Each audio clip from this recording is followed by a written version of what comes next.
死者叫温小婉，24岁，是八仙酒店的秘书。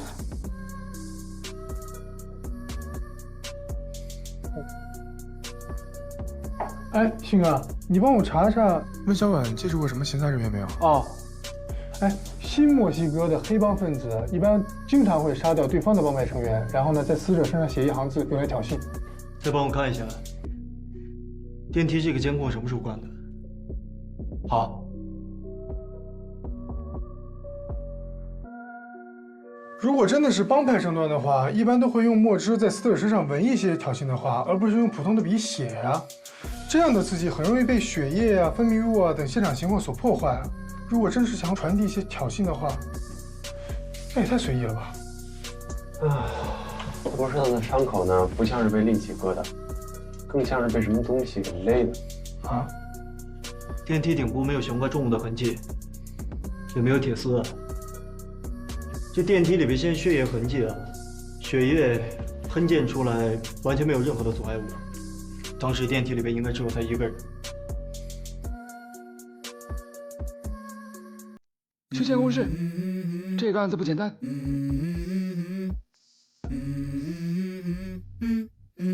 Let's go.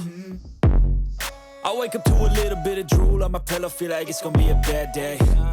Yeah, I'm tired of shit. 从监控资料看，温小婉的死亡就发生在这10分钟之内。哎，电梯内的监控呢？坏了，还没来得及修呢。案发时你们都在哪儿啊？在值班室啊。谁能证明？民女警官不是问过了吗？我们昨天晚上12点真在保安室喝酒呢。你不信，你看那个监控。是啊。确实是。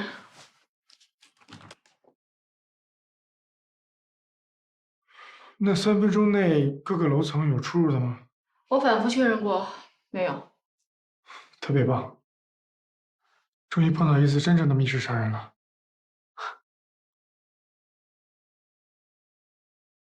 电梯杀人是密室杀人的一个子类型，但是操作难度太大了，目前中国20年没有一个值得研究的案例。不过电影嘛，倒是有一部叫《电梯里的魔鬼》。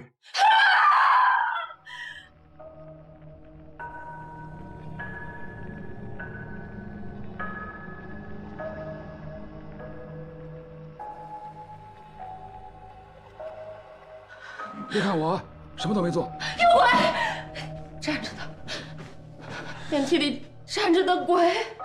什么？尸体怎么可能站着？不可能！哎，完全有可能啊，那叫尸体痉挛。人在临死的时候，肌肉强力收缩，迅速形成尸僵的样子，定格在最后姿势里。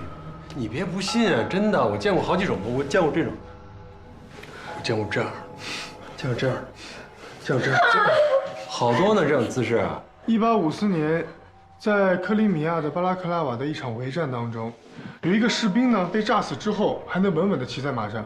一般只有在战争状态，肌肉高度紧张才会出现尸体痉挛。现在这个社会太难见了。别吵！啊！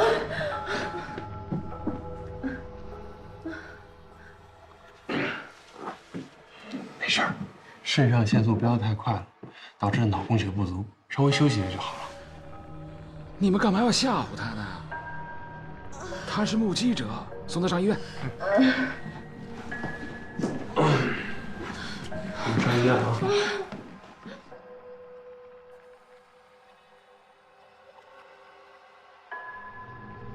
密室杀人的方法呢有8种，我们来一一排除啊。第一种呢就是遗失，从出血量来看，这不可能是遗失。见血的最高点在电梯顶部，必须有血压的情况下才能够见得上去。啊，那么还有第2种方法，就是使用。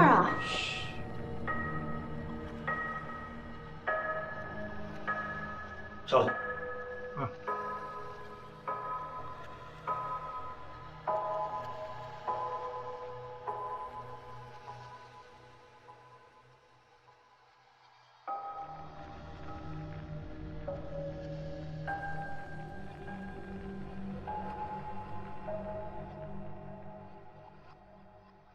哎，那是什么呀？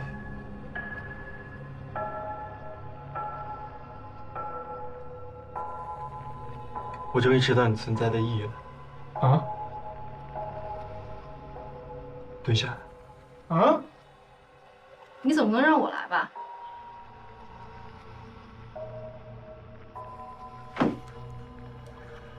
轻点。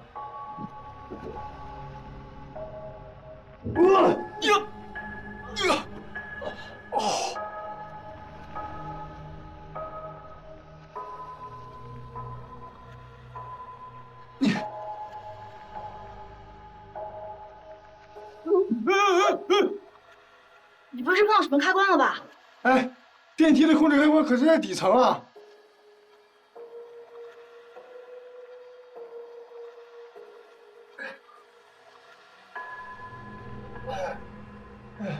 找到了。啊！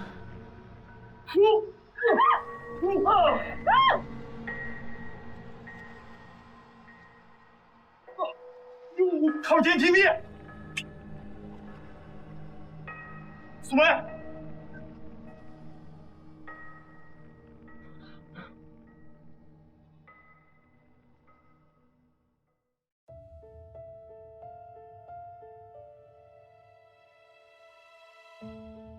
有轨电梯呢？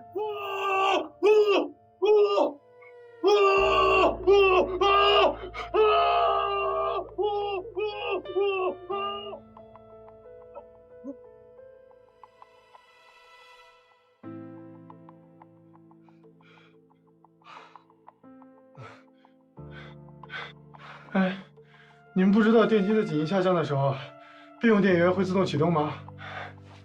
没事吧？没事。你们俩什么情况？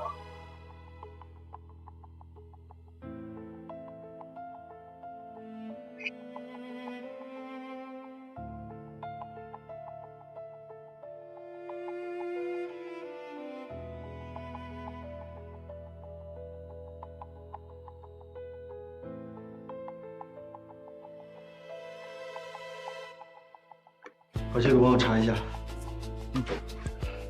好的。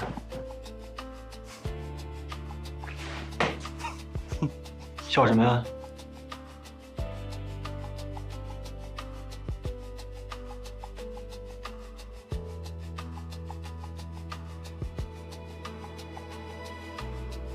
死者的伤口在颌下三角，现在只有机械的力量才可以将头撕断。那这个工具呢，就是这条项链。假释是需要验证的。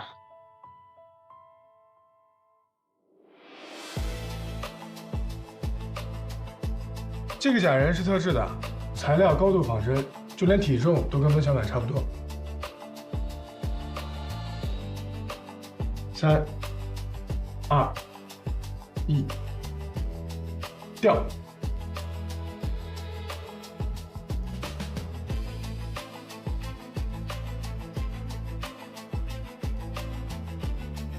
这个温小婉平时很孤僻，她的手机联络人居然不超过20个。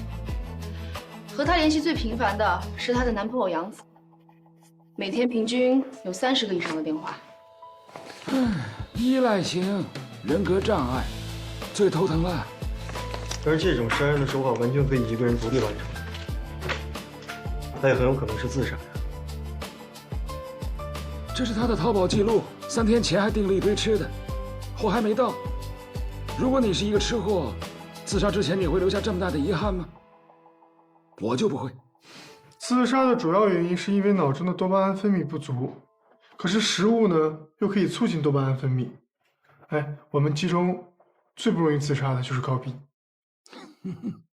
如果是自杀的话，他挂上项链还少了一把椅子。我去查一下监控。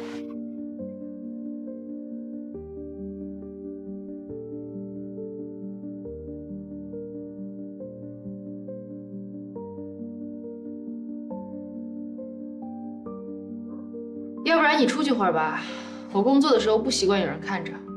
我说什么话令你不高兴了吗？啊，还是我忘了低调啊？你是忘了要闭嘴。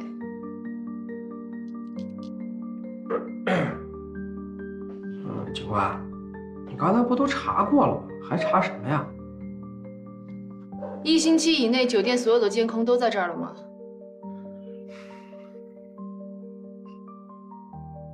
哎，你很冷吗？是厉鬼，厉鬼来索命了。什么？警官，其实你查了也白查，因为这根本不是人杀人，是鬼。古老的诅咒又生效了，现在又一个祭品出现了。祭品？这座酒店是建在一座古墓的上面，我们现在所站的位置，下面埋的都是尸骨。我们老板为了钱，把人家墓都掘了。唉，现在真是报应啊！哼，真是可笑啊！这个社会了，还有那么多人迷信。哎，报应和命运的必然性，你有论证吗？酒店刚开张的时候就有人跳楼，当时那个死者穿着一身红色的衣服，现在变成厉鬼，终于来索命了。有效信息为0。老祖宗说过，阳宅要是建在阴宅的宅基上，则是五鬼六煞之地，里边的住户多半都会横遭恶缘。安静。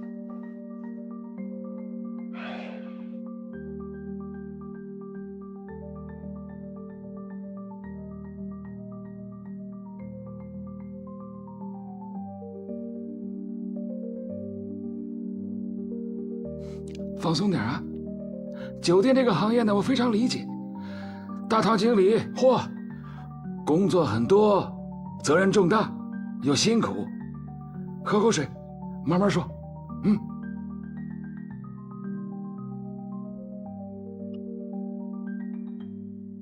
有鬼！酒店里有鬼啊！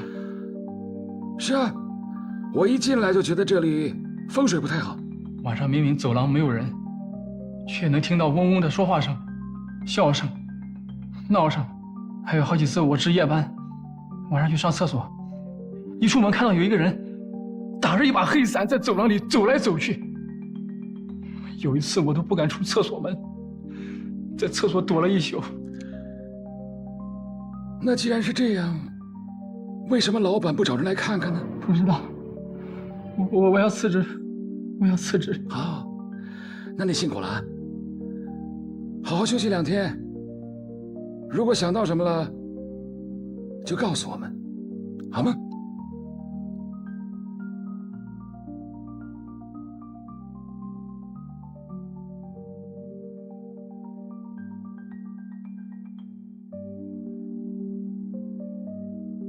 教授，大堂经理那边有什么线索了？就4个字，酒店有鬼。我倒是找到了一个鬼，老色鬼。老色鬼。我已经调查了，杨子有3天没有上班了，但是有人在6公里以外的酒吧街看到过他。那找人查一下，到底昨天晚上11点到1点的时候，有没有人能够证明杨子不在酒吧？好，我现在就去查。苏梅，这个酒店老板叫什么名字？他叫王金来。他人呢？还在找。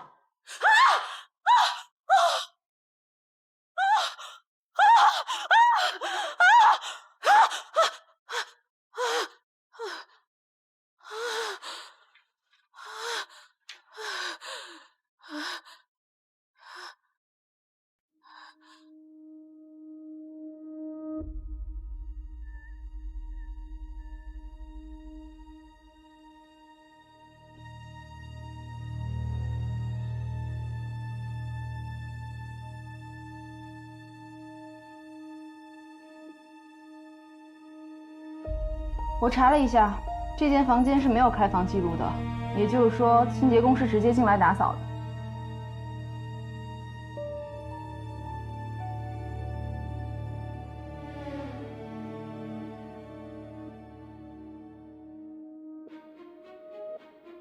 王金来，好奇怪啊！钱包里为什么1分钱都没有？入室抢劫杀人啊？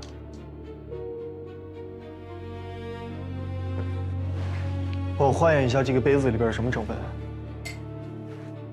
门没有被破坏过的痕迹，水里面又有药物，肯定是熟人作案。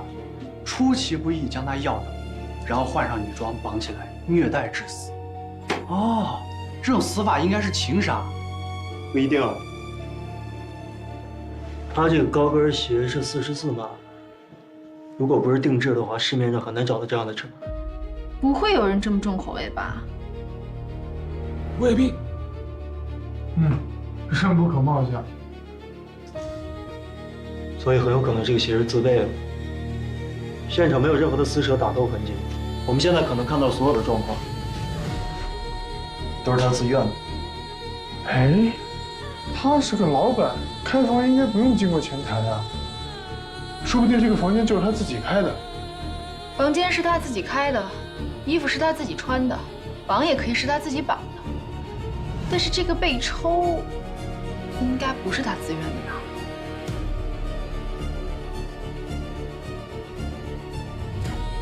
怎么了？世界很大。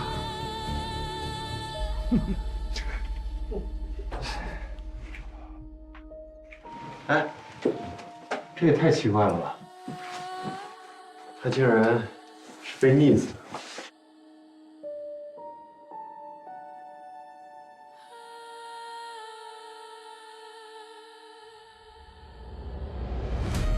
少斌，你帮我看一下这上面的东西，是不是指甲油？我拿回去化验一下。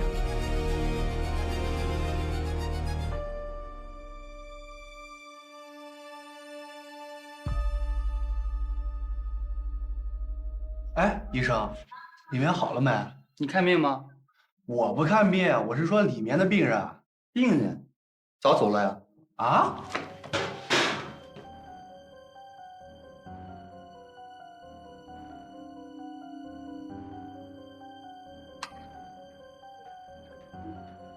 喂，他不见了。啊！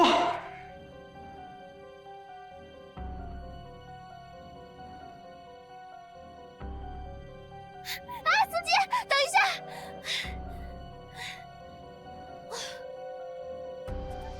停车！哦，师傅，快点快点！这是一变态，他追着我，我车费是双倍。司机开门！快走啊，师傅！哎，别给他开，师傅！我是警察。他骗人的，师傅，你快走啊！这是他的耳钉，你看。中心，你们俩玩呢？我没有，师傅，你别信他。啊！这事儿你知道吗？这事儿我一个打工的怎么会知道？你在这个酒店里已经干了4、5年了，人又挺机灵的，老板的行为举止，你多少应该知道一点吧？温小婉，我只知道她跟酒店的主厨杨子原本是男女朋友，但是前几天他们已经分手了。具体的分手原因跟王总有关吗？这个我真不知道。这条项链你见过吗？这不是去年温小婉过生日杨子送给她的吗？你一晚上多少钱？神经病！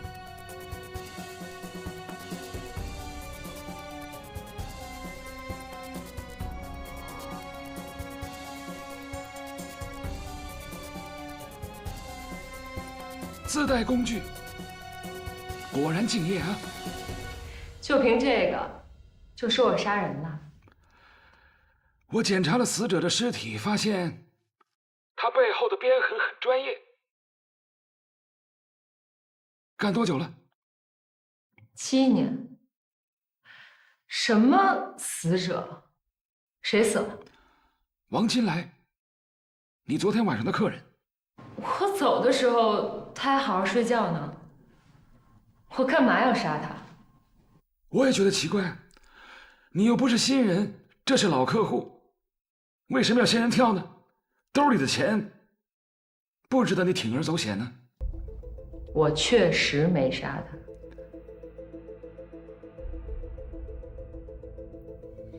这杯子上面有你的指纹，经检测饮料里面有安眠药，是你在他洗澡的时候放进去的。反正我走的时候他正打呼噜呢。那天他有点暴力，我心情不爽。我知道他有吃 ML 的习惯，塞了几片我就走了。啊，捆绑，那是他要求的。我其他姐妹都能证明，他的习惯呢。不好意思，梁教授，打断一下，好像确实不对。我记得尸检报告上说，王金来的死亡时间是凌晨3点，他好像12点就发现了温小婉的尸体了。这么简单的问题，你徒弟都知道。他年轻，不懂事，在房间里杀人有很多种方法。3个小时以后再让他死亡，其实也不难。我都说了，我没有杀人。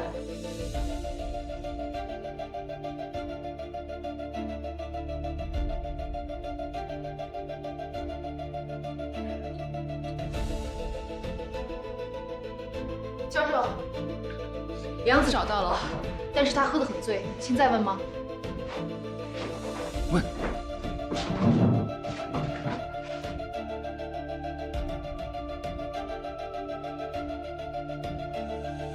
画龙找到他的时候就已经这样了，据说已经3天了。看来是真醉了。哎，你的酒。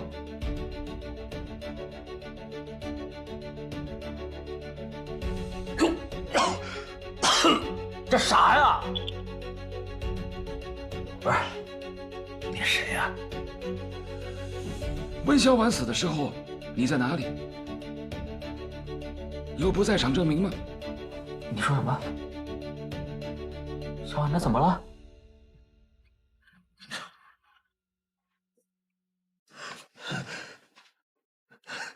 她死了。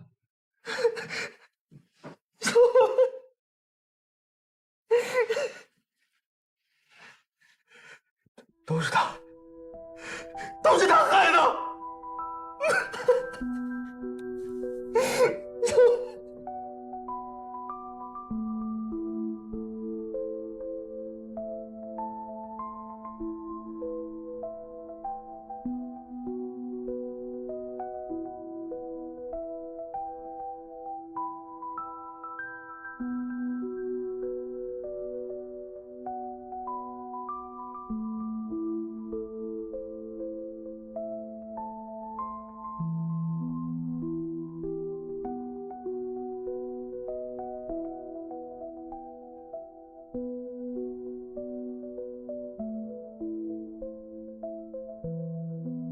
是空调的。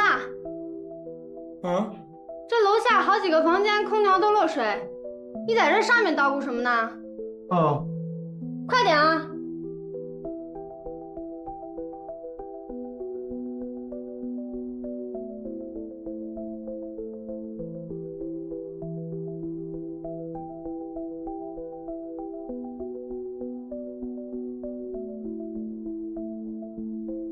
你谁呀？你好，我是警察，打扰一下。我没犯法。我知道，我知道。哎，我问您一下，您昨晚有没有听见隔壁有一些奇怪的声音啊？昨晚？哎，我什么也没听见。哎，我方便进去一下吗？凭什么呀？这是我房间，我有隐私权的。你等会儿。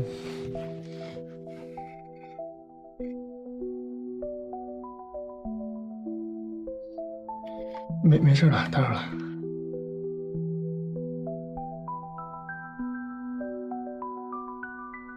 喂，温小婉家找到了。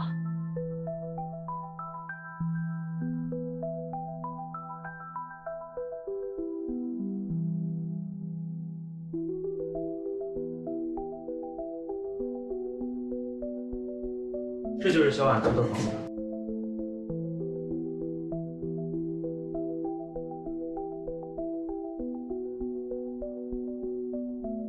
稍等，有可能是跳闸了。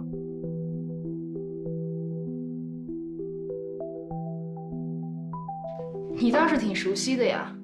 2年了，能不熟悉吗？小婉胆子小，每次跳闸都会打电话让我过来。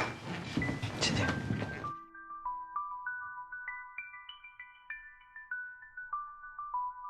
昨天晚上12点的时候，小婉打电话给我，让我去他的酒店。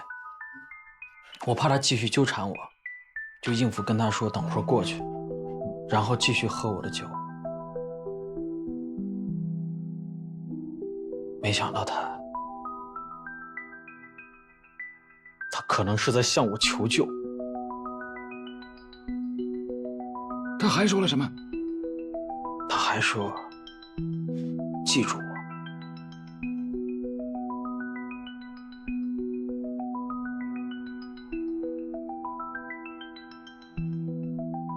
这个玻璃本来就是碎的嘛。对，我砸的。文小婉是养狐仙是吧？小婉什么都好，就是太迷信了。一个月工资不过3000多块钱，她拿出2000块钱去网上报星座塔罗学习班，甚至花大价钱买了这个玩意儿，说什么养狐仙。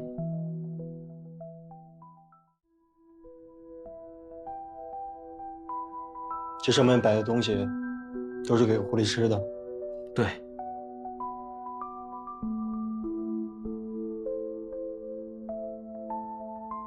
还有活鸡，有时候他会半夜起来杀鸡取血，说什么狐仙饿了，又托梦给他。我是爱他的，可是你能忍受你女朋友每天晚上双手血淋淋走在家里游荡吗？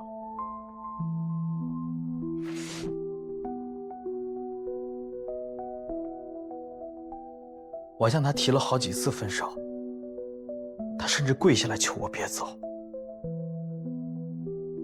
可是最后他还是不愿意把这玩意儿扔掉，说怕遭报应。来啊，报复我！你玻璃是我砸的，你肉身是我瘫痪的，来报复我呀！你知道小婉一直求的是什么吗？我不知道，我也不想知道。想要什么，就靠自己争取好了。求这死狐狸有什么用啊？这个浮世爱情鸟，它一直以来求的都是你们的爱情。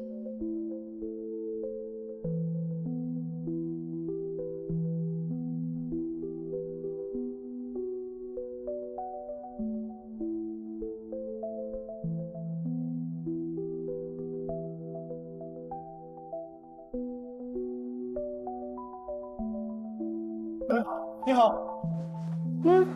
怎么了？能不能帮我再开一下149的门？这间房间的空调你不是已经修过了吗？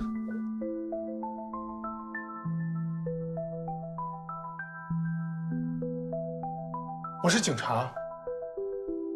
啊。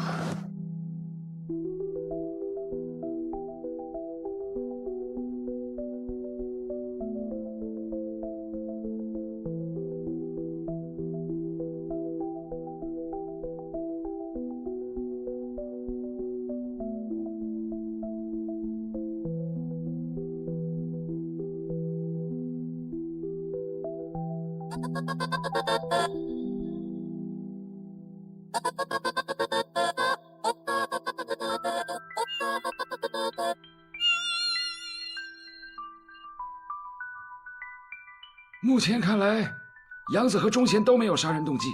但是从他们两个感情关系来看，这个温小婉很有可能是自杀。那温小婉手臂上那一行字是什么意思呢？我问过杨子了，他也不知道这个老地方指的是哪里。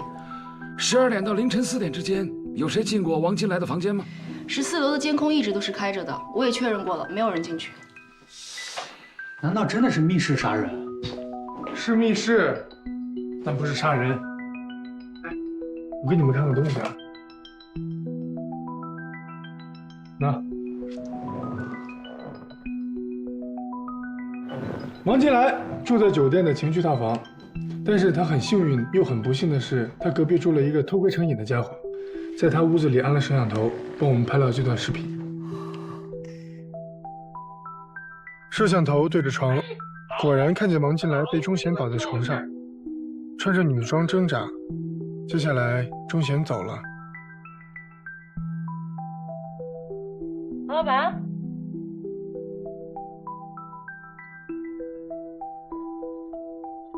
凌晨3点时，王金来醒了，发现自己被绑着，开始挣扎。挣扎的过程中，脖子上的铆钉扎破了水枕头。由于他面朝下被绑着，鼻子很快就陷进了水里，然后慢慢的把自己淹死。我明白了，这也太扯了。而且王金来如果不是被杀的话，温小婉自杀的可能性就很大。但是2个人在同一天都以这么奇怪的方式死于非命，这也太巧了吧？宇宙的诞生本来就是一个巧合，它是由无数个亚原子离子、无数次撞击产生的。哎，你们不信啊？还有椅子的问题，温小婉到底是怎么把项链挂在横梁上的？这个视频一看就是突然中断的，这不是自然老化现象，这是人为破坏的。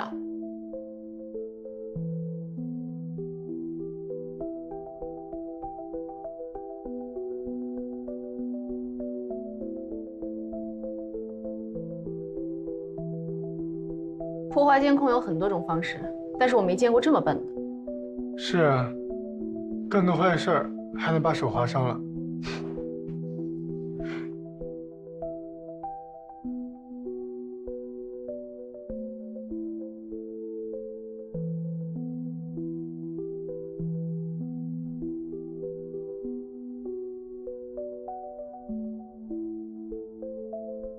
真晦气，这样子啊，肯定被女鬼缠上。走走走。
DNA 检验报告出来了，血液确实是魏小婉本人的。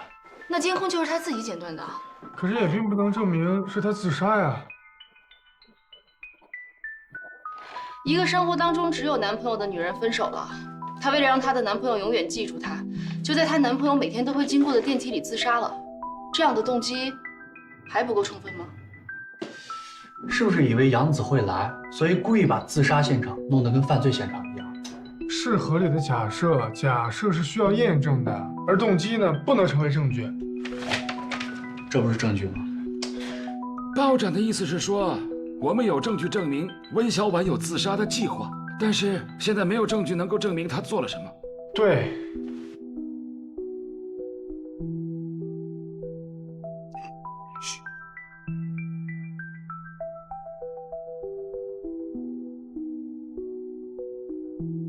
喂，救命！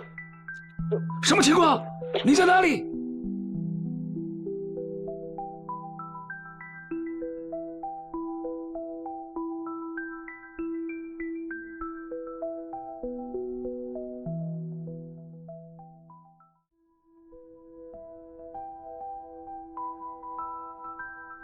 据报案的人说，现场的门是反锁的，而且半地下结构的厨房窗子非常窄，根本爬不出去。所以说，杨子应该也是自杀的。哎，你自杀之前会给警察打电话喊救命吗？别太早下结论，说不定真是密室杀人呢。煤气管道断口异常的平整，应该是人为剪断的。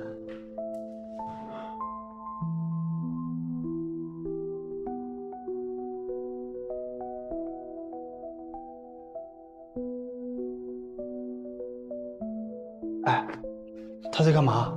如果我没猜错的话，他正在判断死者与鲍鑫的位置关系。爆炸的时候，死者是背对爆炸物的。这你都能看出来？来，高老师给你做个科普啊。这爆炸的时候呢，会产生强光，人啊会下意识的紧闭双眼，所以褶皱的皮肤是不会被火烧到的。所以，面对爆炸物的鼻根部、眉间，还有他眼眶周围呢，就会有顺着皮肤纹理的细纹，但是他没有。死者如果是自己点的火，他不可能背对爆心啊，除非有2种可能：一是他死后被炸，2是别人点的火。但如果是别人点的火的话，煤气的爆炸速度那么快，现场怎么没有其他尸体？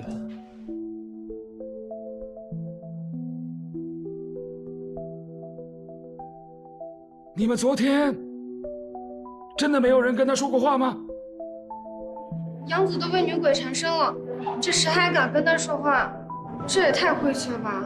是啊，现在他不就被女鬼招过去了吗？那你们当中谁是昨天最后一个见到杨子的？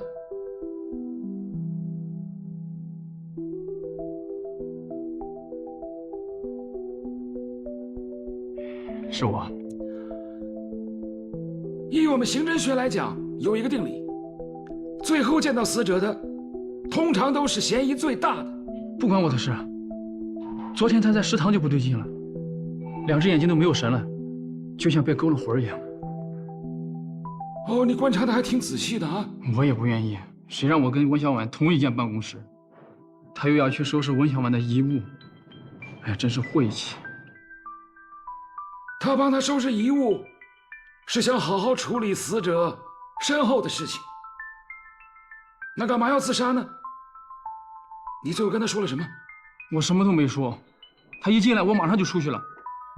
他自己收拾到一半，突然跑出去，可能跑去厨房自杀了，跟我没有关系。收拾到一半，那遗物在哪儿？能确定的是，死者确实是被炸死的。从他胸口的出血量可以判断，他的主动脉弓应该被割断了。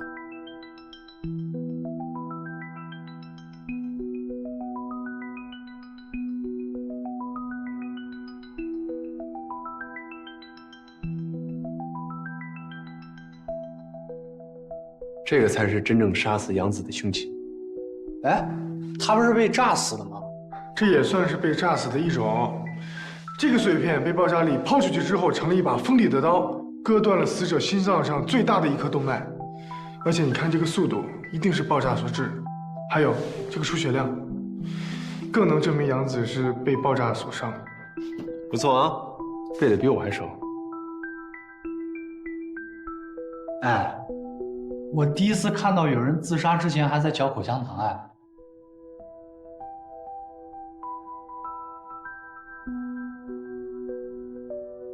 如果死亡是因为爆炸，那么这场爆炸就一定不是一个意外。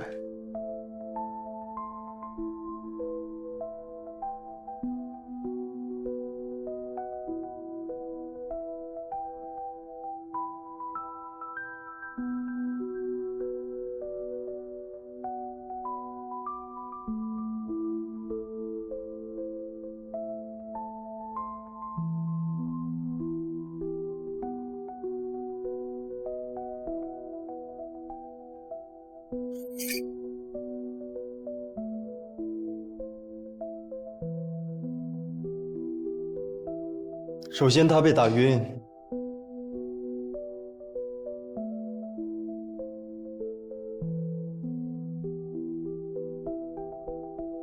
然后凶手制造了爆炸，凶手剪断了煤气管道，接下来的口香糖粘在了灯泡上。厨房的门是反锁的，窗户又爬不上去。在这个空间里面，唯一的出口就是传菜口。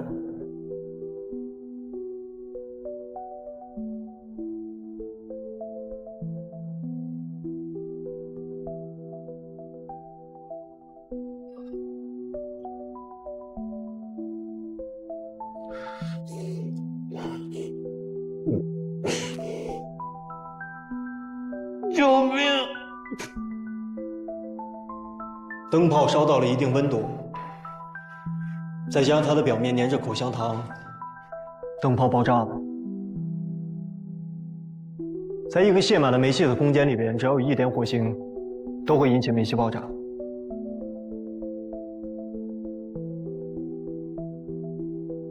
他就是这么死的。口香糖上的 DNA 经过高温灼烧，是不是已经检测不出来了？那肯定检测不出来的。目前我们只能简单的判断凶手的体型偏瘦。以传菜口的斜线对角线为最大参照物来讲，他的臀围应该不超过90公分。那就排查酒店内的所有员工。你为什么会认为是酒店内的员工呢？那你的意思是说，杨子的死跟温小婉和王金来都没有关系，是吗？他们的死因都已经确凿了，你为什么会认为三者的死是有关联的？其实往往越简单的事情越没有那么简单，你越不想发生的事情才最容易发生。小朋友，你要不要回去看个电影？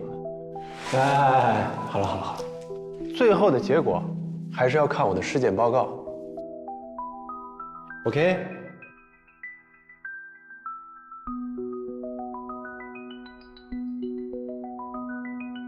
我刚才调查了监控，这个罪犯要么是足够幸运，要么他就是对监控了如指掌。我觉得后者更靠谱。概率小，不代表不可能发生。可是我还有一个发现，你们想知道吗？看来不是从酒店监控录像里找出来的。我们要感谢1419的偷窥狂，他给了我们不少证据。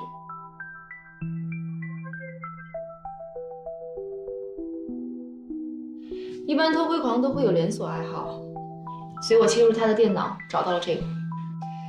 他把监听器安在了窗户旁边，所以天井里的声音全部收进来了。能从敲击的声音里面判别出敲击的材料吗？我不懂声学材料，但是有人懂。死者的后脑曾经被重击过，而凶器呢，应该是个碗。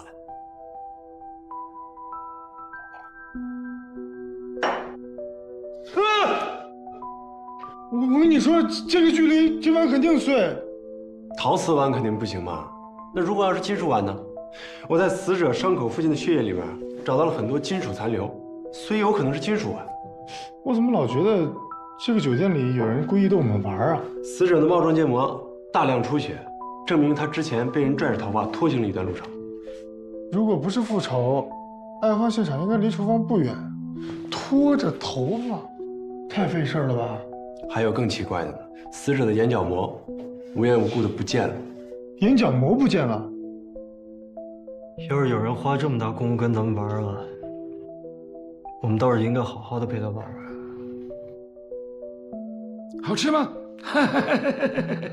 随便吃啊。哎呀，我一直觉得你们酒店的员工呢很奇怪，明明又时尚又年轻，怎么会跟我隔壁那个老太婆一样这么迷信呢？我们老板就挺迷信的呀。对对对，你有没有听说我们老板当初建这栋酒店的时候挖出来一个墓啊？那挖到冥器了吗？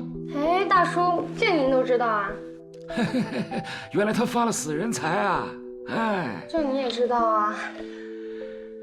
怪不得这个酒店这么邪，原来他是偷了死人的东西，人家不高兴了，他还敢在这里天天待着，他一定是藏了一些护身符。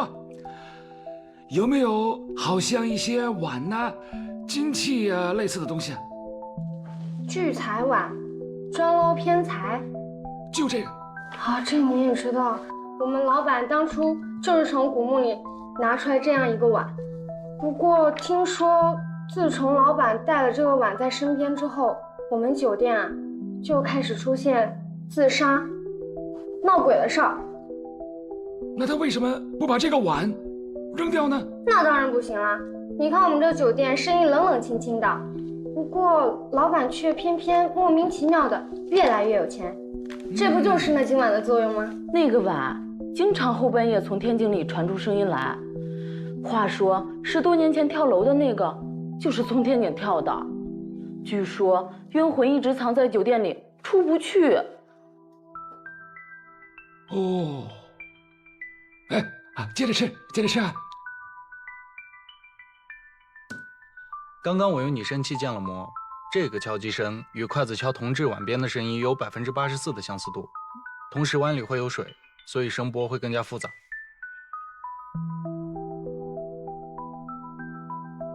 是不是这个？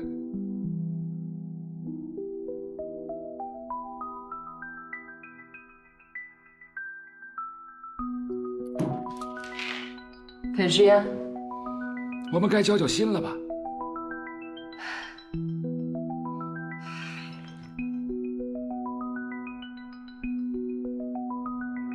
我要判几年啊？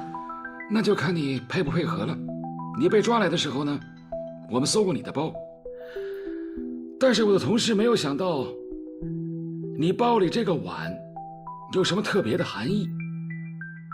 你能不能告诉我，酒店里面还有谁有这样的碗？别人要是有，我还费那么大劲干嘛呀？我和王金来那个老变态是有过几次交易，他随身带着这个金碗。有一次他高兴了就告诉我，这碗是几百年的古董。其实这个是仿古镀金的铜碗。不可能，我是亲手从他随身携带的包里掏出来的，不可能会错的。除非，是不是你们办公室里有人调包？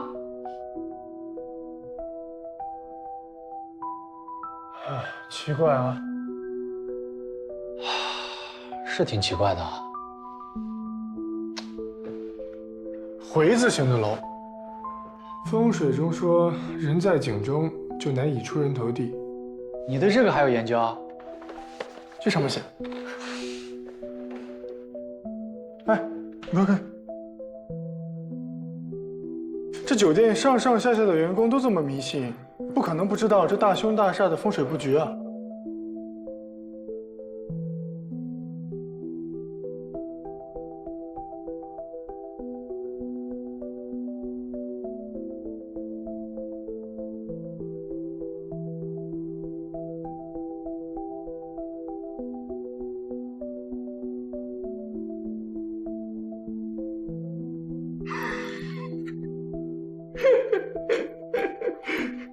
你傻笑什么呢？哎呀，这本书啊，应该叫《笑话大全》。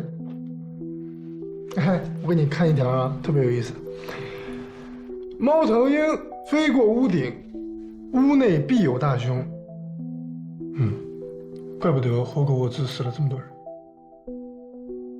你这书哪来的？温小婉的遗物啊。哎，奇怪的是，这本书没有出版字号，也就说明这本书是私自印刷出来的小册子，可能是某个人送给他的。这个字啊，这个字我鉴定过，跟温小满手上的字一模一样。那就是说是有人在他的手上写了这几个字。这个我不知道啊。哎，我有一个办法，我们就用这个见鬼使法，把温小婉的魂勾出来，问问他，啊？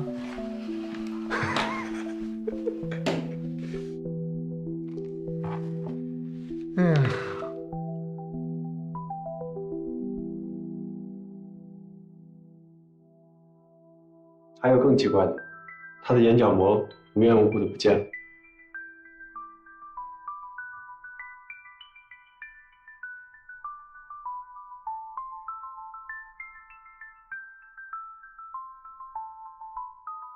凶器找到了？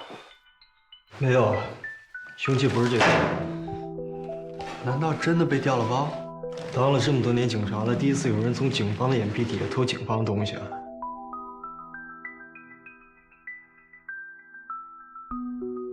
死者有没有被剪掉一撮头发？哎，杨子头发有没有被剪过？他头上的头发被剪过，你怎么知道？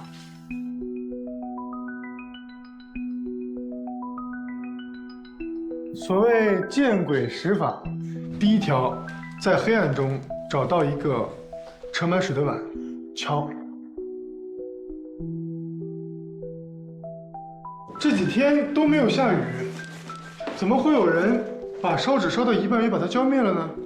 除非是他一边在烧纸，一边拿着一个盛满水的碗，他在招魂。然后呢，将死人的头发放在枕边。7条，装上死人的眼角膜。太残忍了。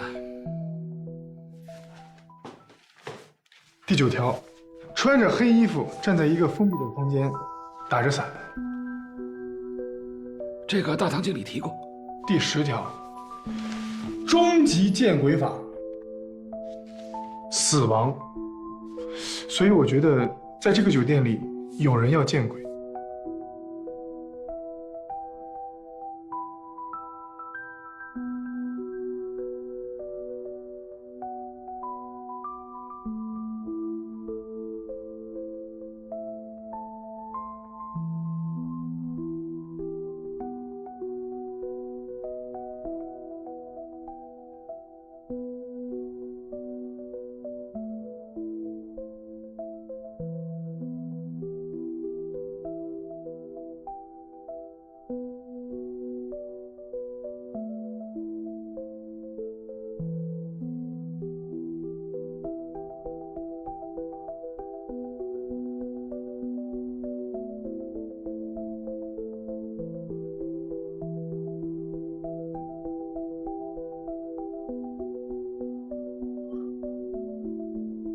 不是粉蒂啊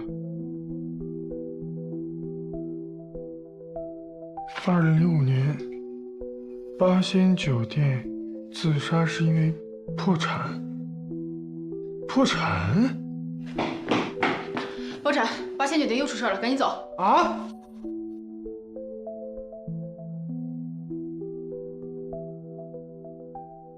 哎，尸体是在收监听设备的时候发现的，是我报的案。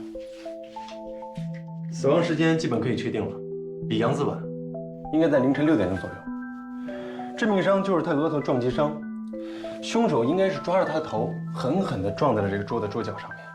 凶手是撞了很多次才把他撞死的。现场的指纹呢？除了死者的，没有发现其他人的。凶手应该是戴着手套的。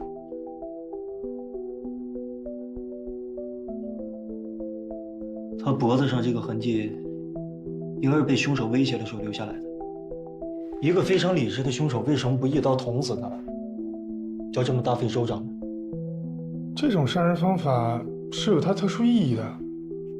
我记得1974年，在美国加州的旅店里，曾经有一名妇女吞吃丝巾而死。为什么呢？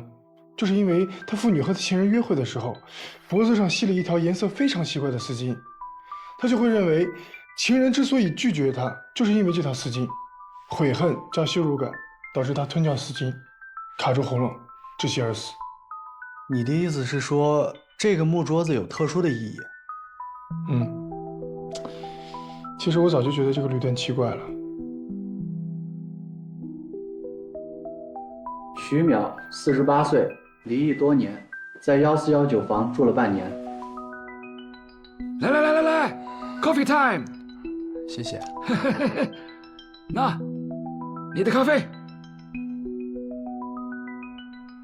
怎么了？今天状态好像不太好啊。这4个死者没有任何的关联，从现场的情况来看，不是专业犯罪。现在没有明确的线索。但至少我们可以肯定，凶手是一个非常迷信的人，因为他有招鬼的行为，而且他能够杀死2个正常的男人，一定不是女的，虽然块头有点小。但是现在我们什么都确定不了啊，没有证据就不可以并案处理。先从死者的人物关系入手看看吧。1419的房门没有被外力破坏的迹象，而死者呢又习惯常年挂着安全栓，就算服务员有房卡也打不开他的门。能让他开门的一定是他最要好的朋友。我去查一下他的通话记录。哎，等等，还有这个，这是我在他枕头底下发现的。徐淼的通讯记录我找不到。为什么？因为他的手机在几个月前就欠费停机了，而且我发现他好像没有与外界联系的必要。那他怎么生活啊？这个我问过前台了，他有需要的时候，他都用的是房间的电话，而且基本上打给的是外卖餐厅。也就是说，在他的生活中没有一个朋友。也不一定吧。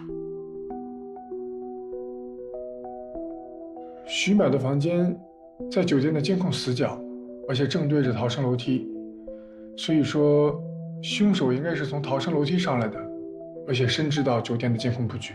我要给你看的不是凶手，而是这个。你的意思也就是说，他临死前一天晚上去哪儿了，是吗？不，重点是他每天晚上都一样。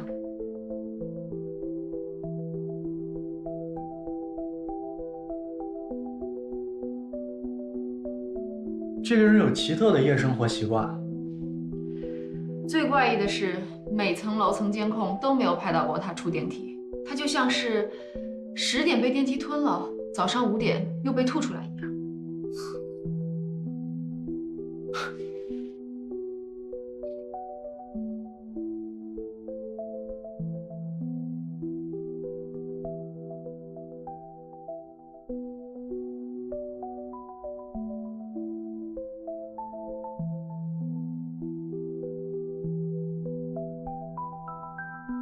哎，这个电梯怎么坏的这么频繁？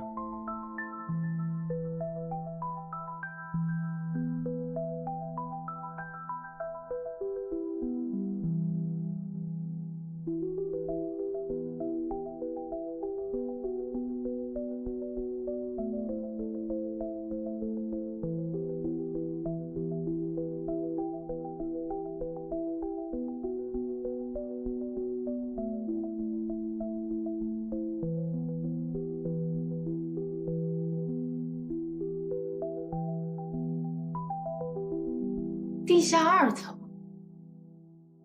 真相就在这个铁门的背后。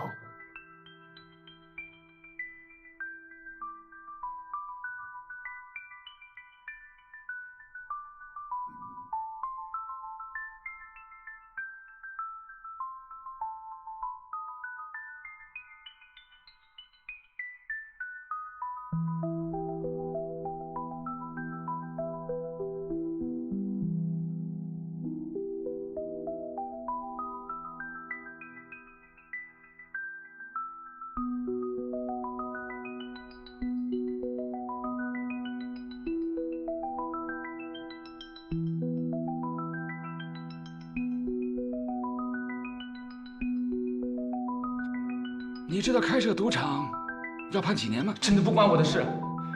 酒店闹鬼的传说是老板，是王英来让我们散布的。怎么可能？他是老板，干嘛要砸自己的场啊？酒店刚开业，就有人因为赌得倾家荡产，在酒店跳楼自杀了。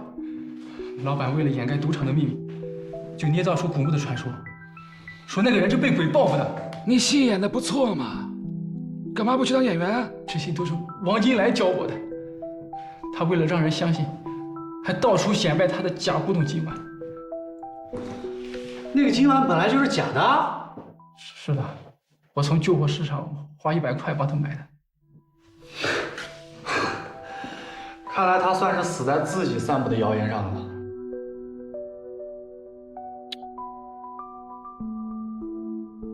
我觉得这群赌客是临时散场的，因为那天温小婉死了，所以他们听到警察来了之后就跑了。但是徐淼却是在18号凌晨死的。徐淼那边，一个赌友告诉他了一个新的赌场，他去赌完之后回来立刻被杀了。我觉得凶手一定是他一个特别熟的赌友。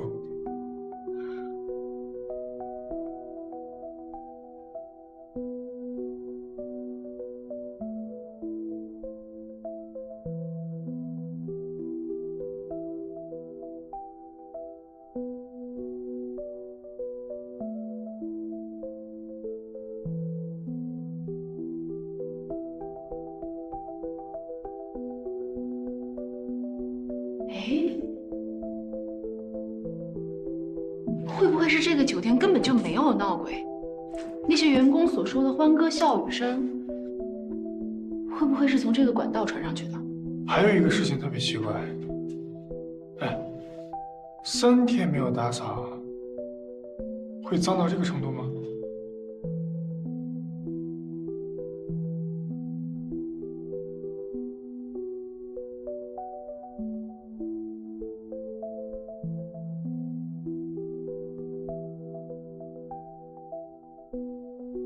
哎，包长，辛苦了，就1两。谢谢啊，我不吃这个。啊？这上面很多防腐剂的，影响智力。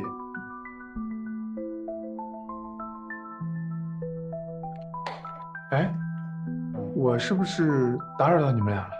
是啊。那我换个地方。哎，不用，我看你最近状态不好，遇到什么问题了？你可是智商160的天才少年啊！哎呀，全是问题啊！首先，这些死者的之间毫无关系，而且我也不知道招鬼的人跟酒店有什么关系。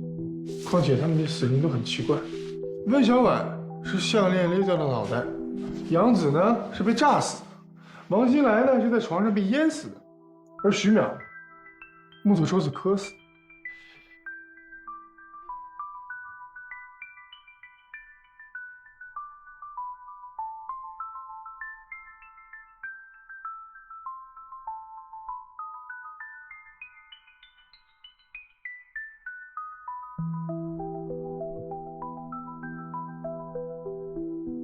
什么症啊？这孩子又犯病了。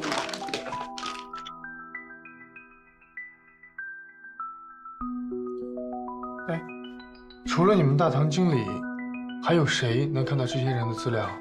保安也可以，怎么看到呢？因为大堂里有2台可以上网的电脑，但是上网前必须找保安登记身份证资料。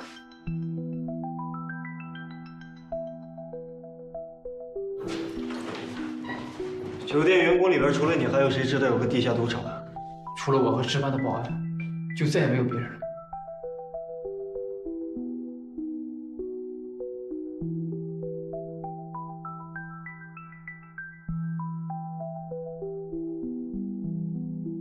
这里没人，但是2个保安的手机都已经关机了。但是他们开机的最后显示位置确实是这个值班室。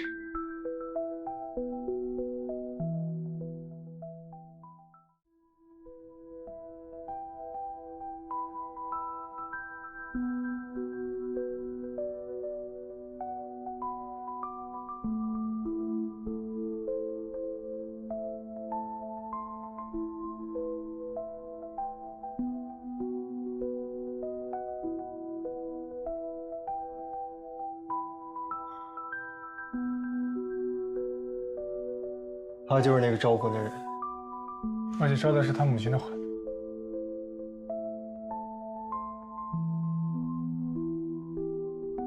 找到杀死杨子的凶器了。字迹完全一样，温小婉手臂上的字就是他亲手写的，你看。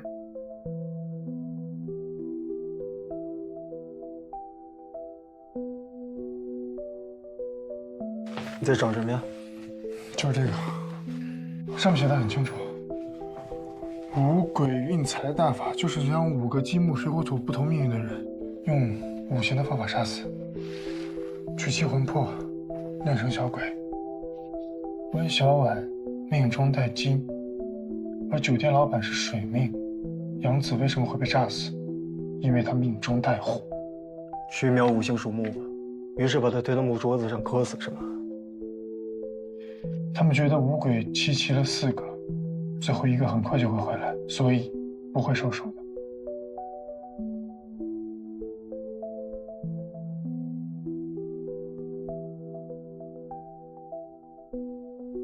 乙巳年11月15日子时，2水4火2金。乙巳年11月15日子时，2水4火2金。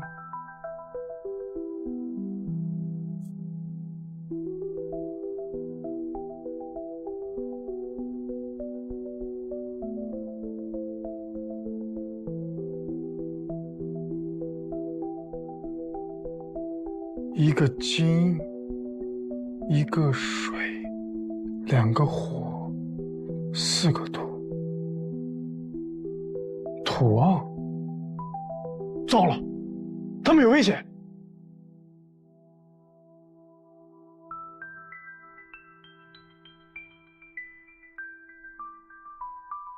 哎，你说我在这真能看见我妈吗？这里是整栋大厦阴气最重的地方。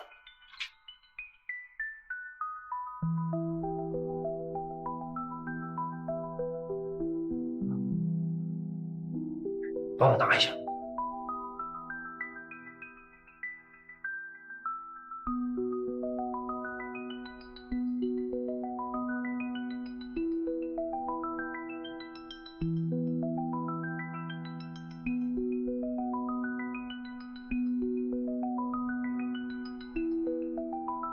你在哪儿呢，葡萄？我在这儿呢。啊！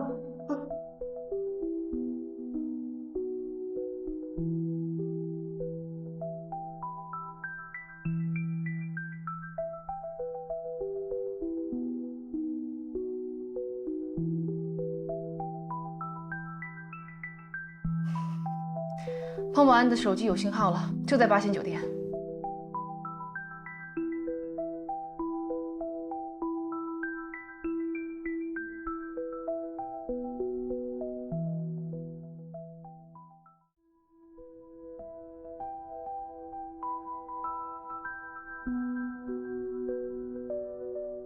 就算这里3天没有人收拾房间，也不可能会积这么多灰。除非是同一个楼层有人在施工啊。而且这里不止一个出口，否则他们每次出门的时候都会经过酒店的监控。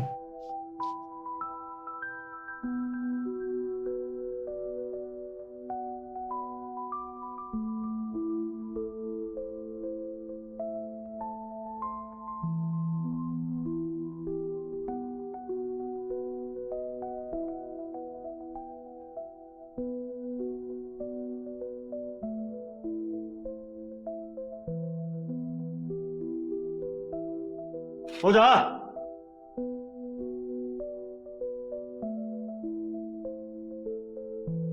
还差一个，还差一个，还差一个，还差一个，还差一个！住手！还差一个，别动！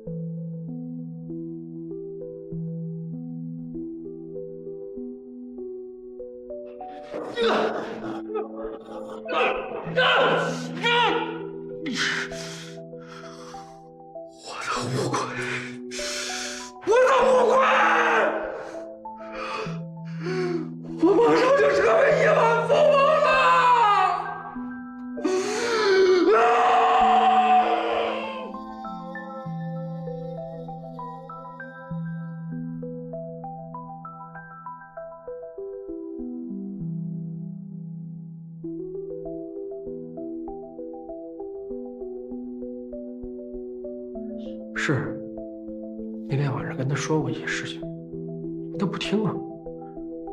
我承认，那天晚上刚开始的时候，我运气特别的好。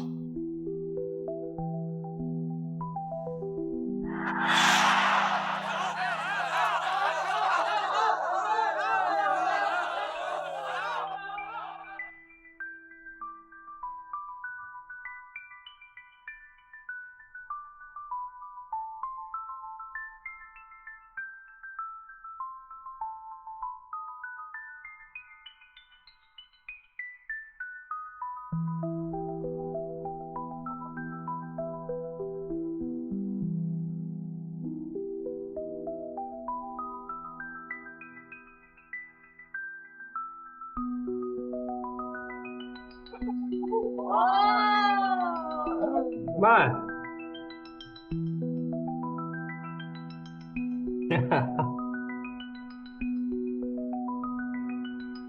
不可能吧！我靠！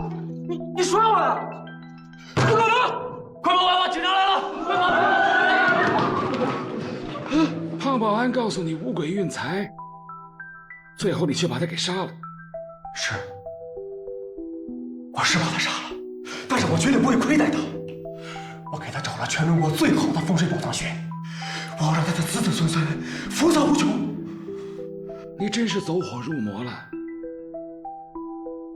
到现在还没有醒过来。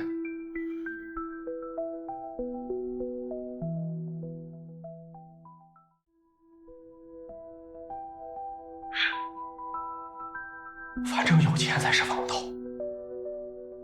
我曾经找过一个高人给我算过，他说我这辈子命特别好，晚年能享福。可是你的晚年很可能都在监狱里面烂掉，更有可能你根本就没有晚年。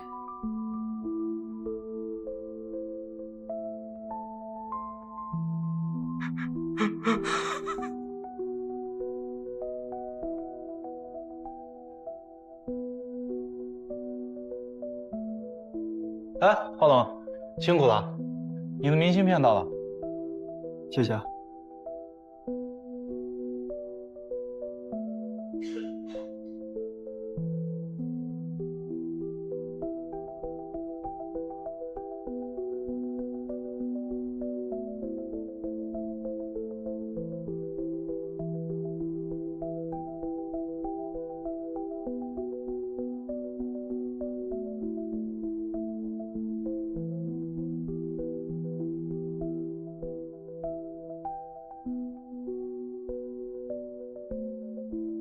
怎么了？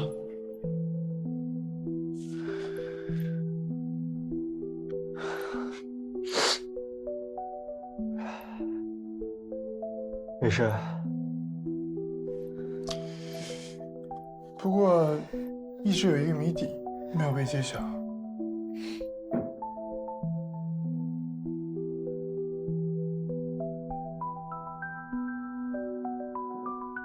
温孝万自杀了以后，垃圾箱是怎么和他援助的，对吗？我的推测是那天啊，他坐完公交车回家。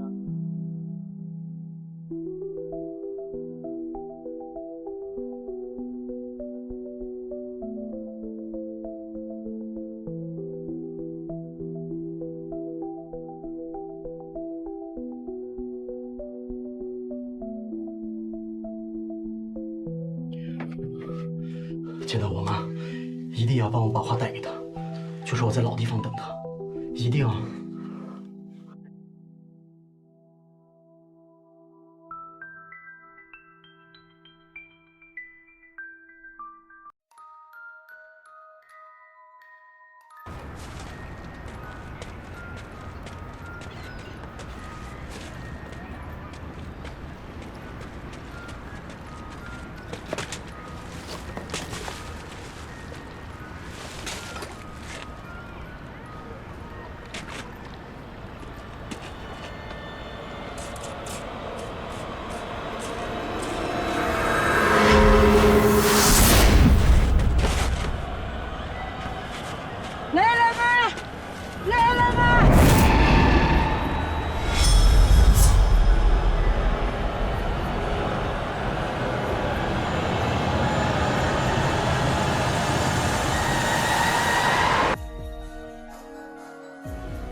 尸块是上午10点钟被发现的，报案的是个捡垃圾的老太太。把尸体的手臂放进火锅里，犯罪成本太高了，一定有他的目的。哎，有没有种可能是一个连环杀手独创的尸体签名啊？啊？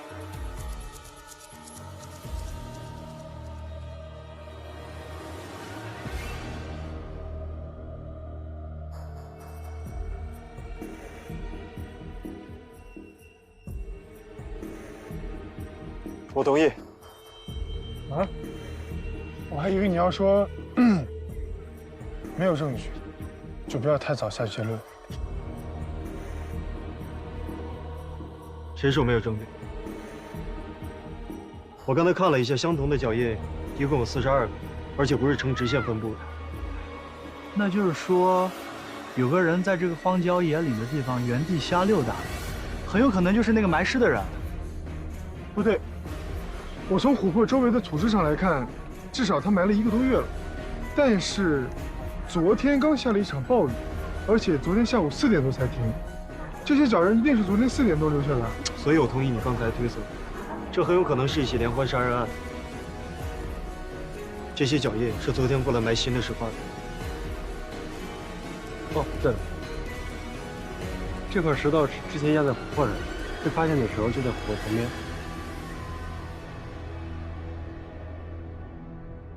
有没有看到石头上的青斑啊？这不科学啊！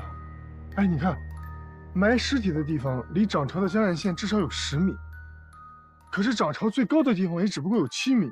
这个石头上怎么可能有长年累月的青苔呢？除非是有人故意放在这儿。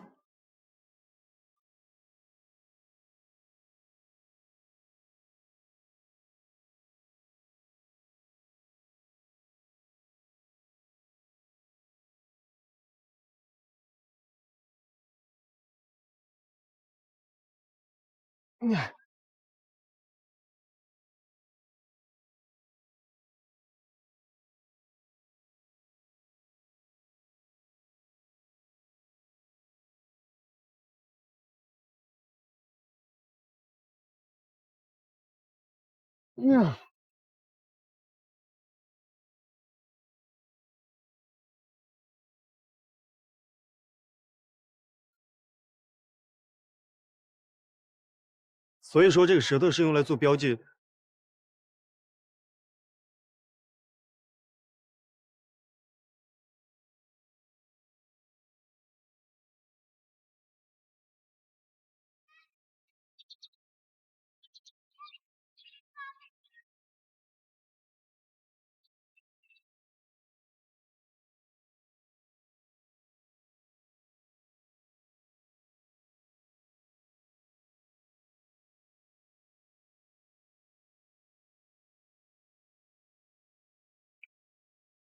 这12只断手目测不是来自同一具尸体。先等等，高斌的验尸报告还没有出来。12个琥珀，光撬开就得需要一段时间呢。他有没有想过一个问题啊？为什么会是用琥珀呢？有没有可能是一个标本？很多劫道残肢的人为了纪念自己的身体，将身体的一部分做成一个琥珀。我是听说很多喜欢狗的人在狗死后，将狗的身体做成了一个标本。那为什么凶手要把喜爱的标本埋在荒山野岭呢？唯一能够提醒我们的是什么呢？我们将这个案件定为杀人分尸抛尸案，在一段时间之内，12个人被分尸，但是公安局连报案的记录都没有，这几乎是不可能的。除非这些尸块都不是从活人身上取下来的。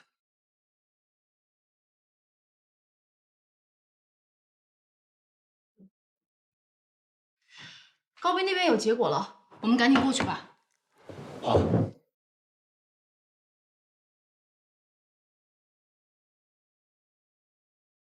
来正好，帮你们点外卖了，是不是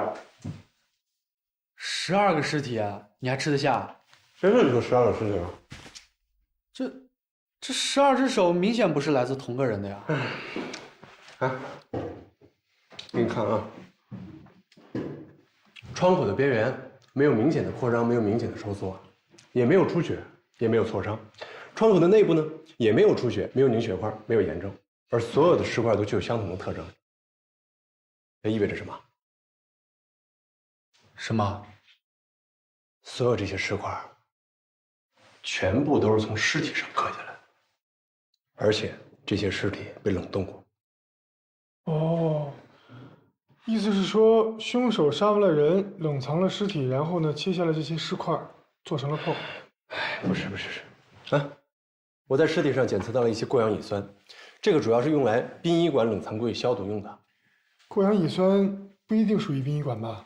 哎，你说的对，但是我还检测到了一些防腐剂，过氧乙酸加上防腐剂，那肯定是殡仪馆用的了。你的推测就是这些尸块是属于殡仪馆尸体上的。我不是推测，不是推测，是事实。指纹我已经对比过了，其中一部分和警局记录在案的死亡证明完全能对应得上，他们都是死于意外或者是疾病。这是死亡证明。这些受害者的性别、年龄、职业完全都不同，他们唯一的共同点是，都是在滨江火葬场火化的。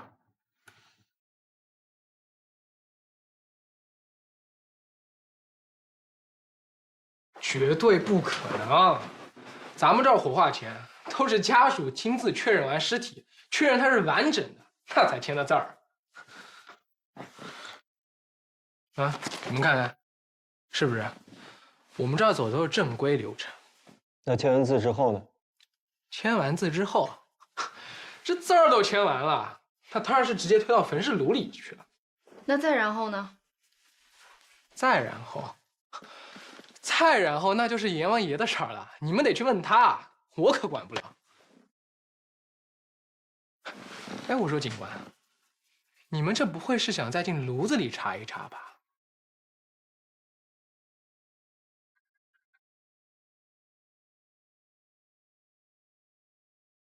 太奇怪了！你也注意到这个了？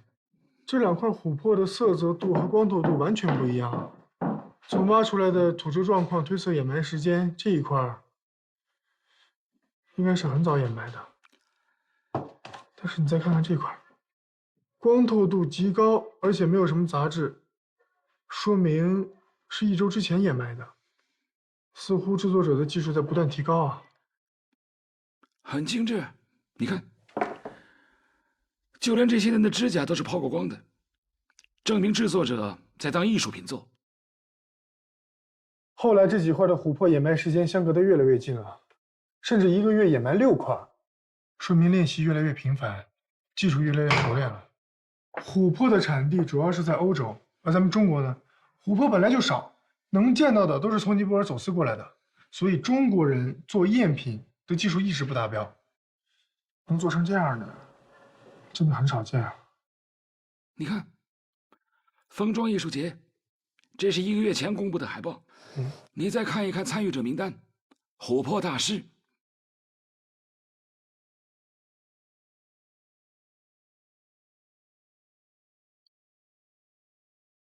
我这里没有搜到关于任何火葬场的投诉记录，也就是说，尸体在进入焚尸炉之前应该都是完整的。棺材很贵，火葬场不可能把棺材给烧掉啊。他们基本上进入一个房间之后呢，会把棺材先拆下来，尸体继续向前传送。我倒是觉得他们有时间把手剁下。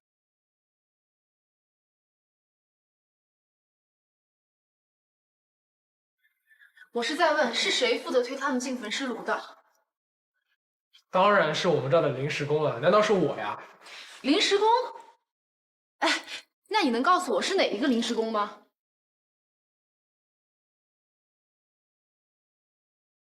喂，叫老王赶紧来趟我办公室。啊？老王不见了。不见了？那你有他照片吗？教授以前真的是艺术家，没听您提起过啊。我倒是看过那会儿的回忆录，一到晚上，一帮女大学生们就坐着公交车，左手一只鸡，右手一只鸭，找那帮诗人啊、画家呀，劈柴做饭、吃喝玩乐，还坐在篝火旁。现在不能生篝火了，污染环境。不过那会儿可真是文艺青年最好的时候啊。那个时候，几乎全中国的长头发男人都聚齐了，但是总有一个小白胖子，站在那个小凳子上面，背着破吉他，找个女孩说：“这是我专门为你写的诗啊！”一站2、3年，姑娘换了几10个了，诗的还是那2句。但是这个哥们儿怎么看怎么也不像艺术家啊。你怎么看还不像个警察呢？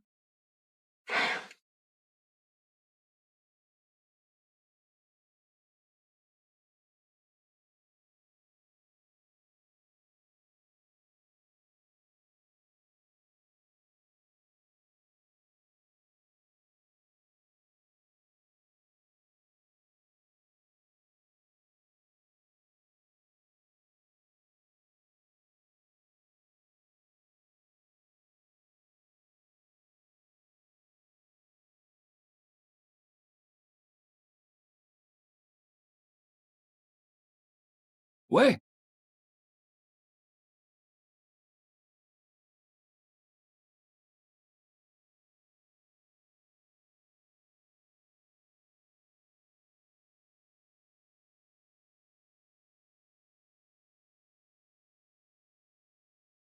好。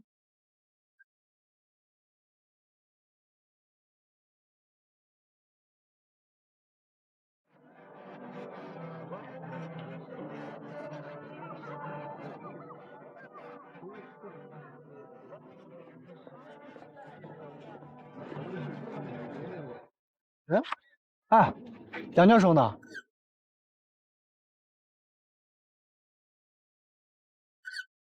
哎，去哪儿了？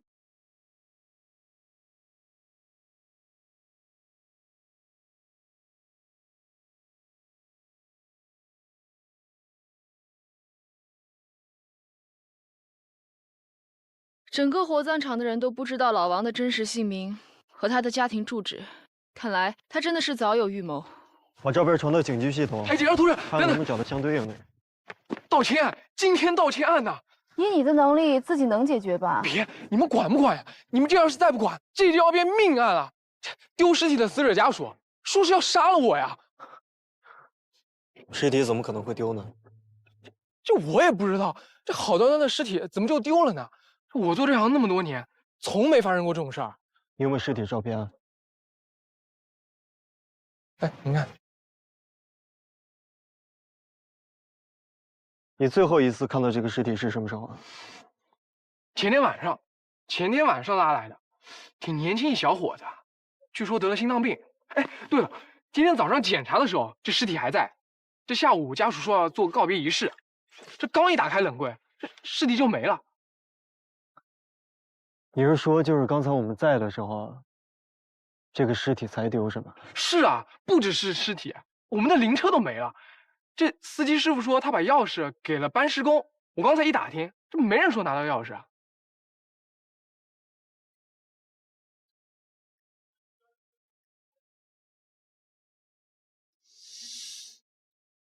你确定梁教授在里面啊？你告诉我，除了这个地方，还能有什么地方能让人3秒钟消失的？我去看看。你好，这里是私人俱乐部。你好，我跟刚才那个人是一起的。刚刚那个先生吗？对啊，我是他助理。不好意思，我们这儿只有登记过的人才可以进入。这是我们的名单。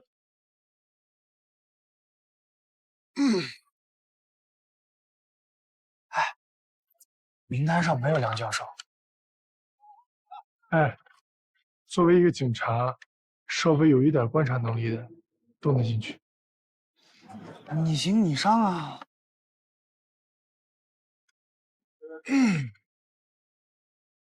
你好，先生，请问您的姓名？我叫陈嘉玲。哎，谁叫我？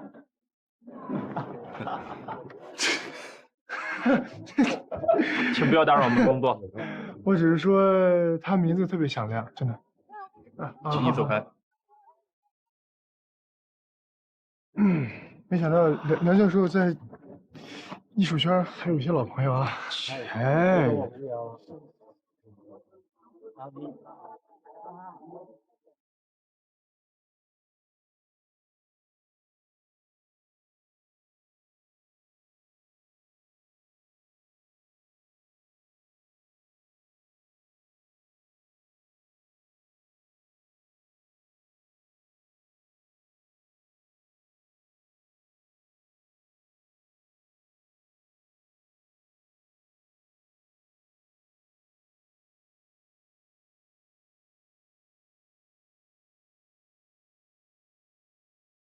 喂，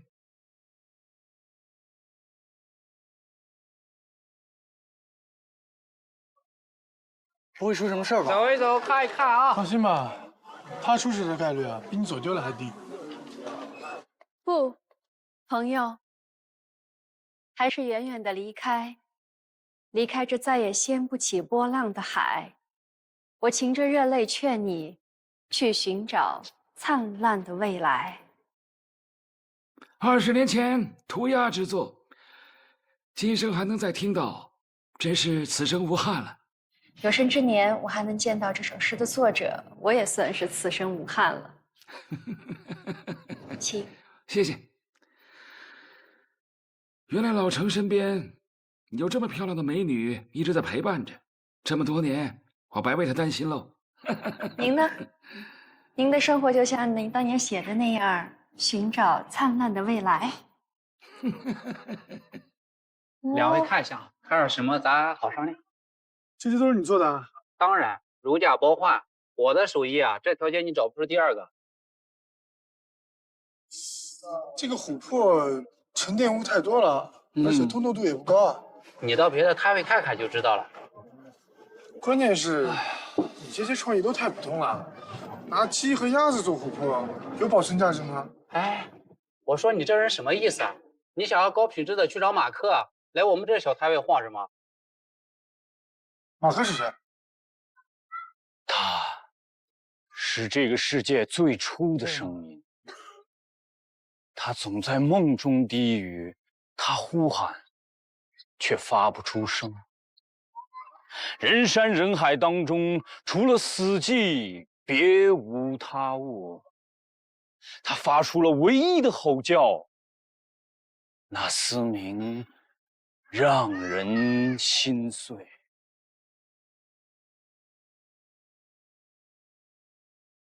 火葬场的监控显示，这辆灵车是老王开走的。因为这辆灵车非常的显眼，所以我调查到他在中午的时候几乎横跨了半个市区。现在呢？开去南郊了。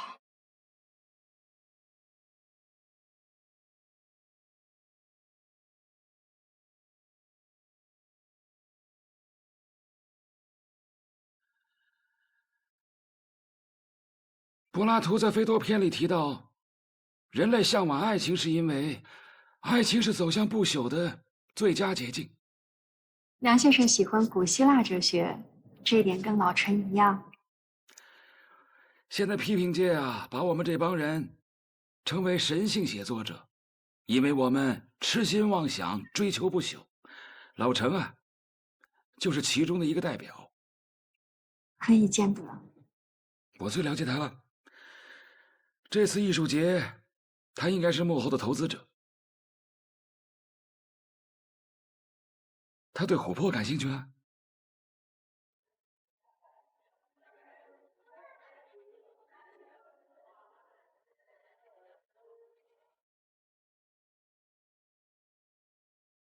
上帝之手，原来你也是冲这个来的。没错，我们是要展出马克的艺术展品，但那是我们这次琥珀展的神秘压轴展品。如果您感兴趣的话，一定当天来看现场。好啊，老陈一定欢迎您的。我都快等不及了。我看不是您等不及，是您的同事们等不及了吧？啊，对不起啊。喂，教授，我们好像找到那个叫马克的琥珀艺术家了。好，我先告辞了，很高兴见到你。再见。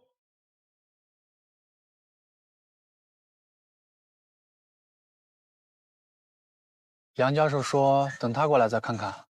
等不了了，再等他就要走了。祝你拥有琥珀一样透明而永恒的幸福。我也是。再签一个。警察，你走不了了。你涉嫌毁坏尸体，走，跟我们回去起诉调查。尸体啊？毁尸体？怎么可能？这么大事儿？对啊，抓错人了吧？人家是艺术家，他不可能的。对啊，是啊。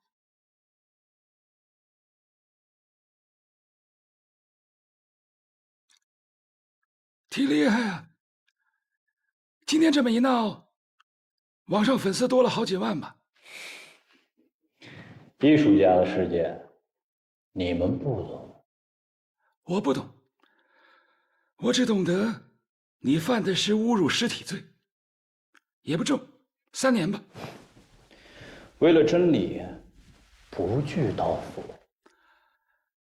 告诉你啊，艺术圈我也很了解。你以为你这样进去，你幕后老板就会给你一笔钱？告诉你，如果没有猜错，你幕后那个老板姓程，我认识他几十年了，他从来就没有做过善事。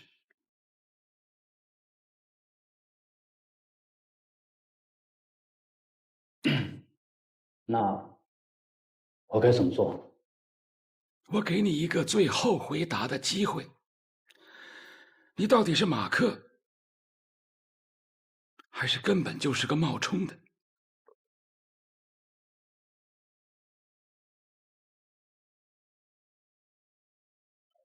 他们都说我长得像马克。放了他吧，他什么都不知道。你怎么知道他是马克？艺术家长得什么德行我很清楚，能够做得出上帝之手的人一定有些偏执狂。他呢，大不了就是一个不得志的文艺青年喽。从他眼神中就能看出他很平庸的，就是因为有2撇胡子，老程就觉得呢，他长得像马克，让他在艺术圈里炒作一番。老程是谁啊？我老朋友，做收藏的。我估计他现在已经猜出我们正在找做琥珀断手的人。现在啊，都不是把艺术品盗版了，直接把艺术家盗版了。喂，啊，华龙那边传来消息，说找到马克的据点了。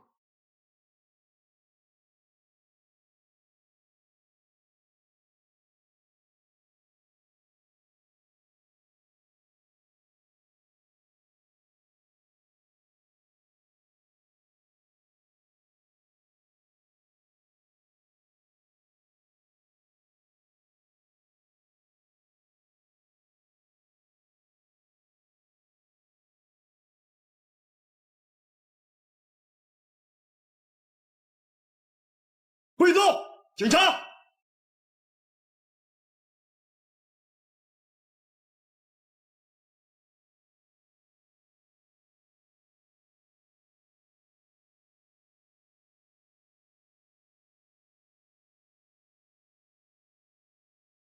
把保险箱打开。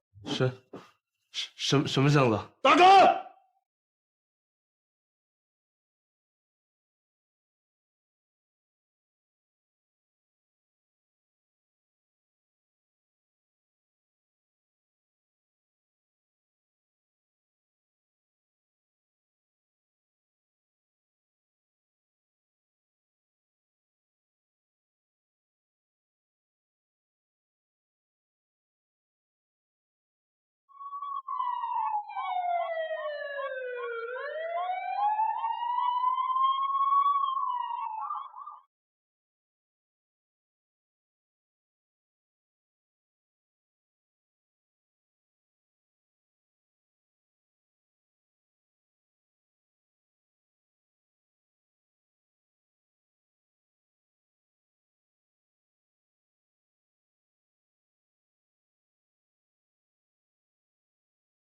还是没有找到马克，尸体也没见着。这个眼球非常有意思，它不像是从殡仪馆的尸体上取下来的，它没有被冷冻过，而且眼角膜的清晰度非常好，一点也不浑浊。也就是说，它是从活人的身上取下来的，做成了琥珀。最奇怪的是，这个眼球的视神经是萎缩的，也就是说，这个眼球的主人是个瞎子。看来马克已经不满足于尸体了。不对，这绝对不是马克的作品。你仔细看，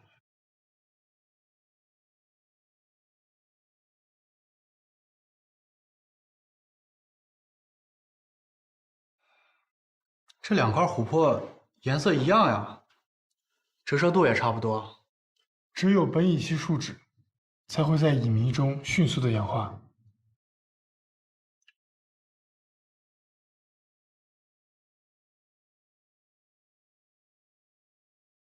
这些啊都算低档品。目前我们看到所有的琥珀，只有断手的才称得上是艺术品。但是这辆灵车确实开到了这附近，我们是顺着地面上的痕迹找过来的，但是现在尸体也没见着。一定是有人故意引我们来的，你们信吗？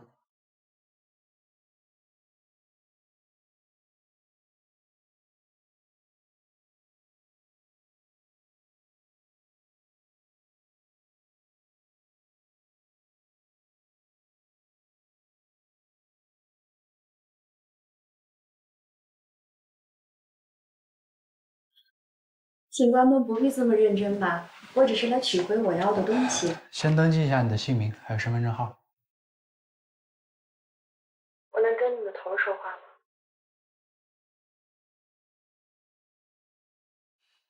找这个。谢谢。这是我们警方很重要的证物。这是私人财物。你怎么能证明呢？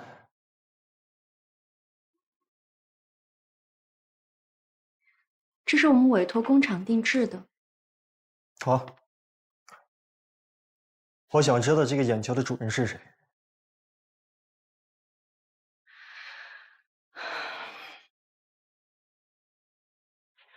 我可以叫我的律师过来，也可以在这里陪你坐上几十个小时，吃点减肥餐，然后你再把我放出去，或者把你头叫过来。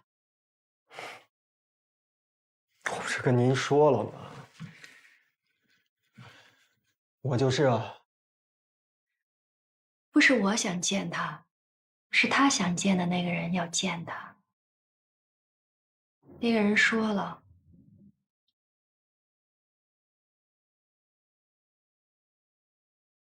死之前没有几次见面的机会了。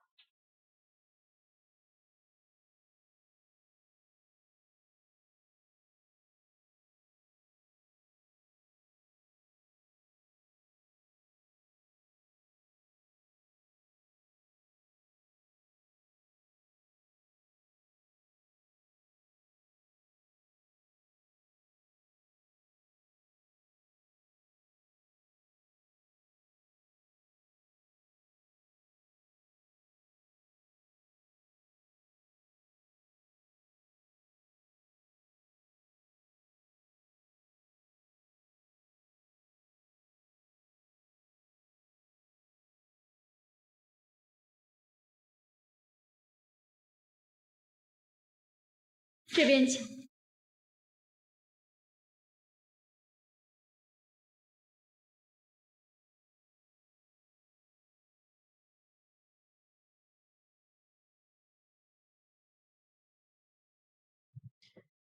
梁教授进去了。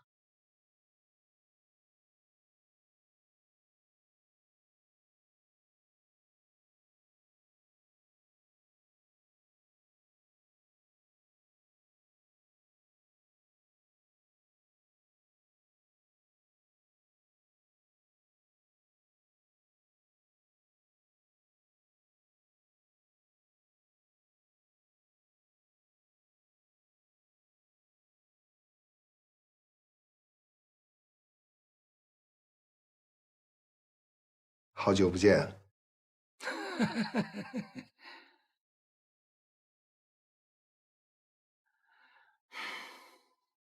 你是来会老朋友的，没必要带着其他人吧？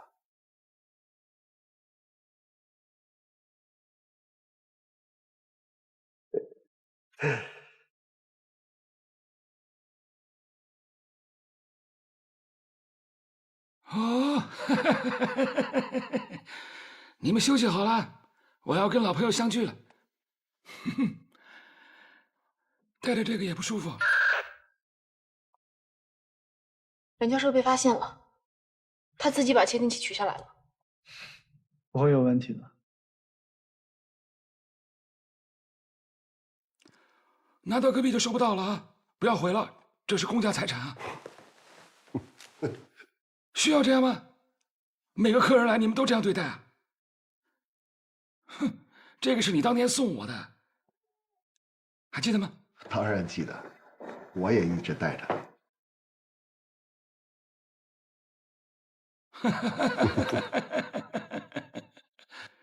年纪大了，喜欢怀旧了啊？可不是嘛。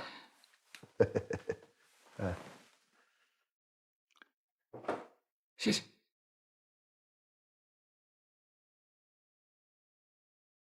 他要是没有十足的把握，估计也不会自己摘下来。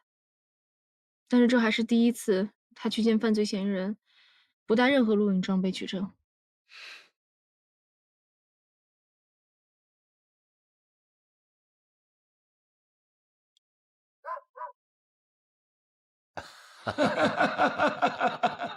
哎，好，谢谢谢谢，我来。来，好，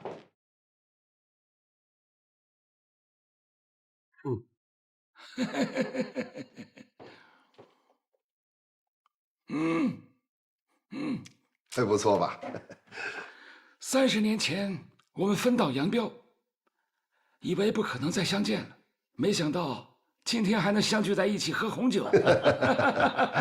是啊，我也没想到，之前一直坚持为艺术而奋斗的你，却会去做了警察啊！在你眼里唯利是图的我，却还留在艺术圈啊，家里有一支红玫瑰，真幸福啊！玫瑰虽美，难免带刺。哎，行了，说正事吧。好啊，我请你帮忙。我想找马克。你要找马克？嗯，我可是不见兔子不撒鹰啊。那好，要什么？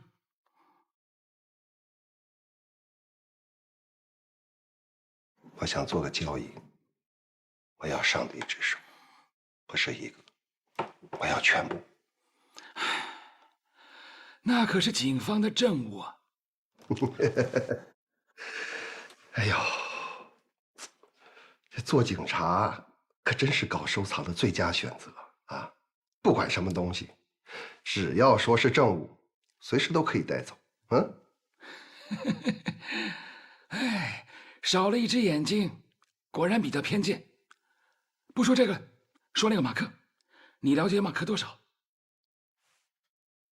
我不喜欢你用警察的语气跟我说话。我也不喜欢你用罪犯的语气跟我说话。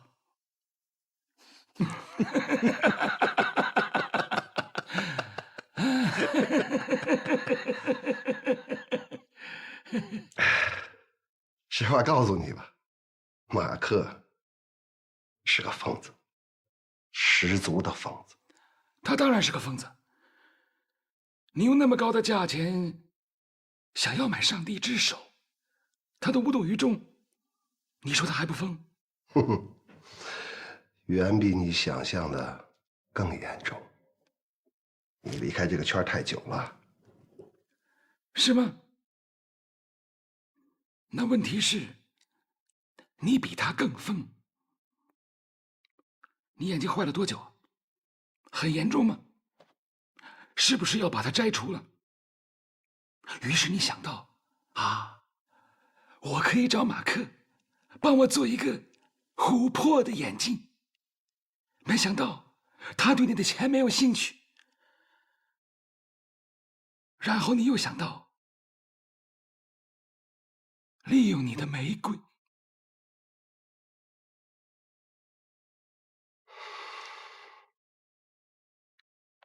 你走吧，这应该是我们最后一次见面。下次见面，应该是在你我彼此的葬礼上。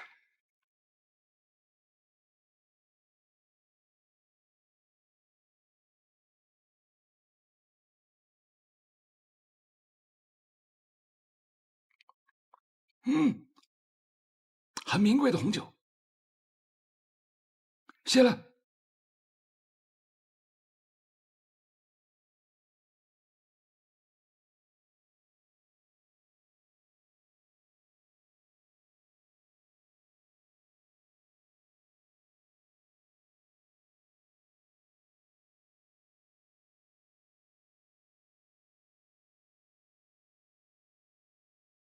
梁教授，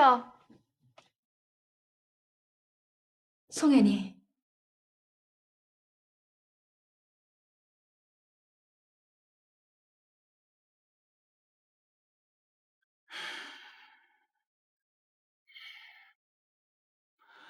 当时供我赏花人点检如今无一半。梁教授，谢谢。我们还查吗？老程那边就不用查了，他是一个需要我们来欣赏他生活的孤独老人。他跟马克的关系还没有到去保护他名声的时候。可是这个马克在哪儿？的确是个问题啊。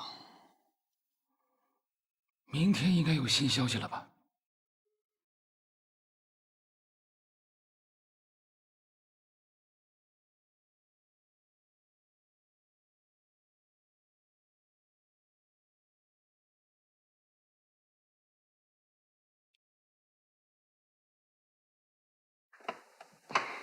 你明知道警察是不会把上帝之手交出来的，为什么还要跟梁教授要求？你不知道，他太精明了，我不能让他知道我到底想要干什么。你记着，永远不能把自己的底牌透露给别人。可是还有3天就琥珀展了。急什么？我们不是还有马克呢？我们连马克在哪儿都不知道。我们是不知道，但是刚才走的那个人，他知道。你要记得，这抓老鼠的事儿还得真毛才行。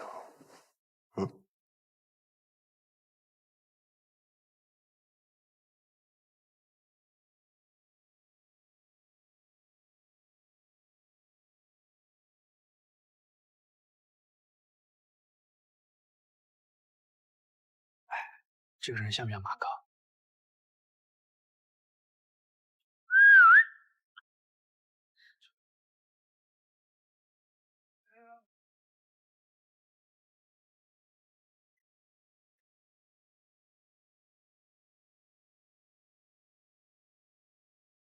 反正梁教授说在这里能找到线索，找吧。实际上没有艺术，只有艺术家而已。你看，贡布里希跟我的观点一致。你好，你们是捡回蒋小姐的朋友吧？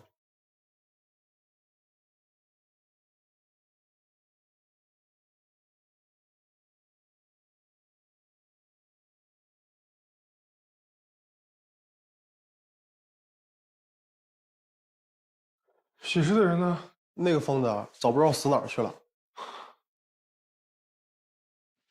他多久没来了？具体有挺久了吧，我也忘了。最后一次是被我们老板轰跑的。我们以前轰都死磨硬泡的，还是我们老板厉害。最后是怎么赶跑的？平日里看他面黄肌瘦的，一看就没饭吃。每次他来，我们都会给他些剩菜剩饭。那次他说无以回报，念2句诗吧。我们老板说只要你不念诗，我多给你2口吃。老板人呢？不知道，今天没来。哦，对了，我们老板的手机里朋友圈有这个人的照片，我给你看看。担心他万一以后偷东西，所以拍的。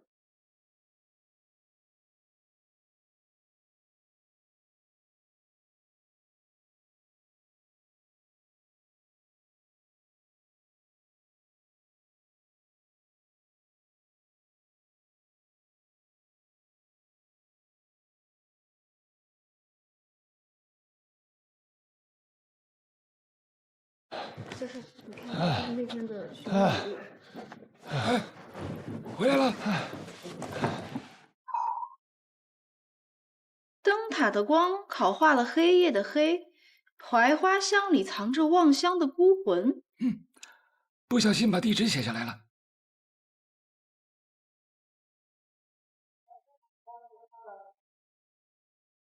这一带沿江的灯塔只有3座，其中会亮的只有1座，而且是观赏性的，就在江滩公园里面，照视范围只有5公里。也就是说，他回家的路上一定路过这附近5公里的范围，还有可能看到一棵开了花的槐树。该搜查的是灯塔5公里之内的半地下室。半地下室？你看，窗外夜空永远只剩半个月亮，天狗咬掉的另一半，残渣碎成漫天星辰。只有半个月亮。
这警察一出动，他果然害怕了啊。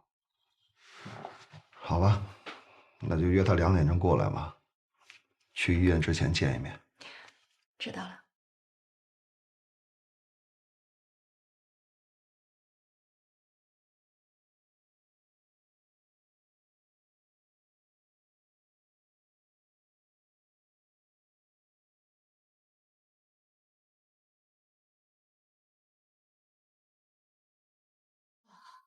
这个人的表现欲望太强了，写的连我都看不懂啊。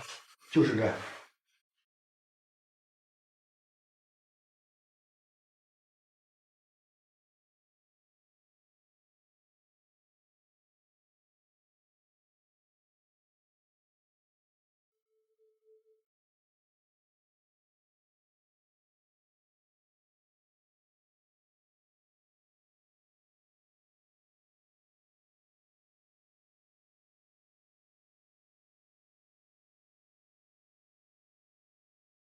这些记录都是从去年7月21号开始的，也就是说，他近1年内才有要做虎扑的想法。你看，1年内就能做成这样，太不容易了。哎，请说，女朋友给他写的，有名字吗？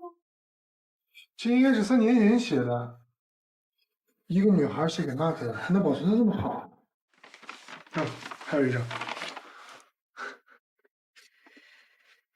这信我们带回去吧，说不定梁教授认识这个人。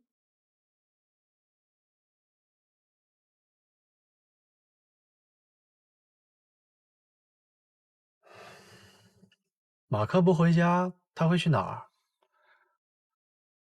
他做琥珀的地方还没有找到，可能他还想做些什么。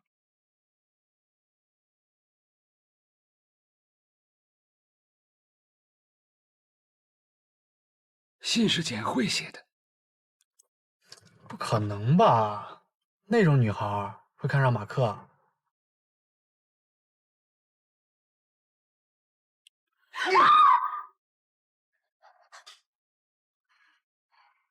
你竟敢背着我做这种事儿！说啊！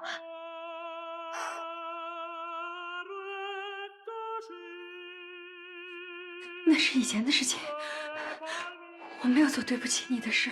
没对不起我，吃我的啊，喝我的，用我的，你竟然给我戴绿帽子！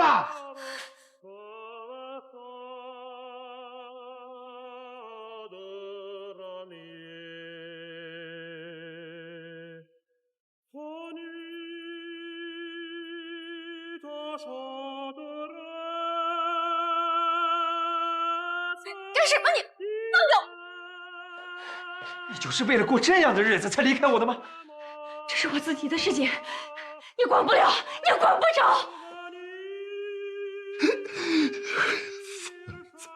真是个疯子，与女人耍得团团转，你还癞蛤蟆想吃天鹅肉？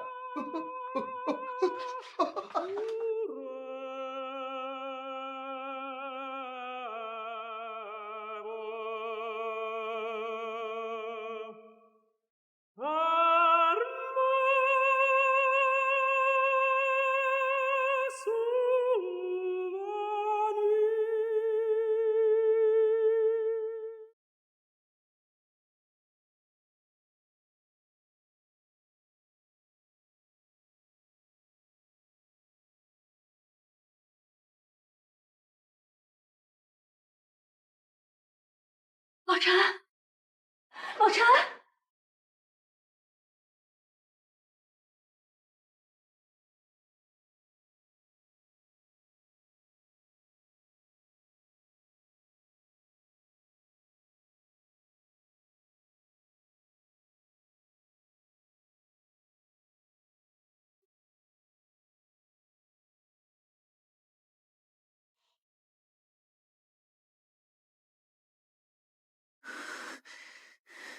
最后一个电梯可以直接到地下停车场。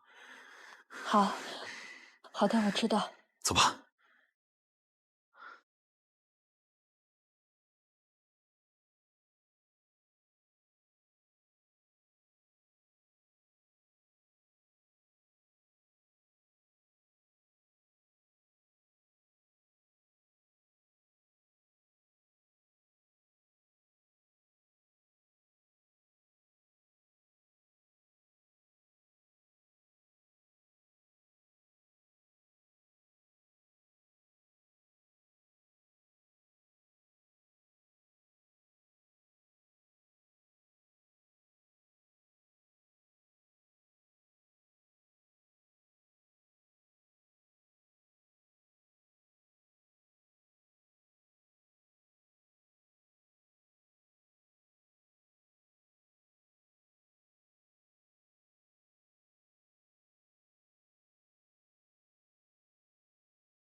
梁教授，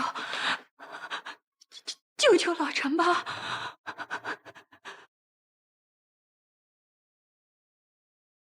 马克劫持了老陈，老陈的情况不妙。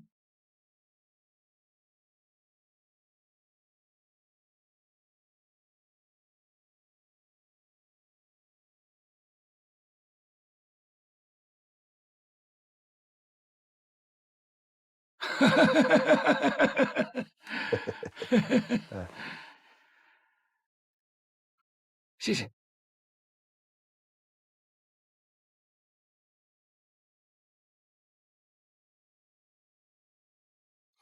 苏梅，那个窃听装置可以逆向追踪吗？可以，给我5分钟时间。嗯。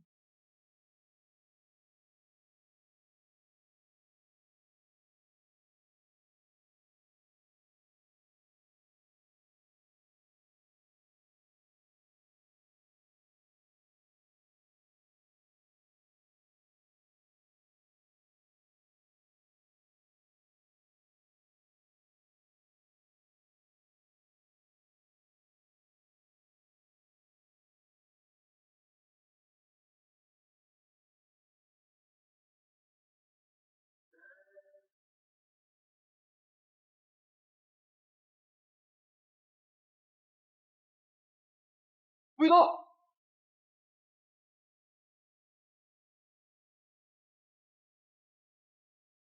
逮捕他！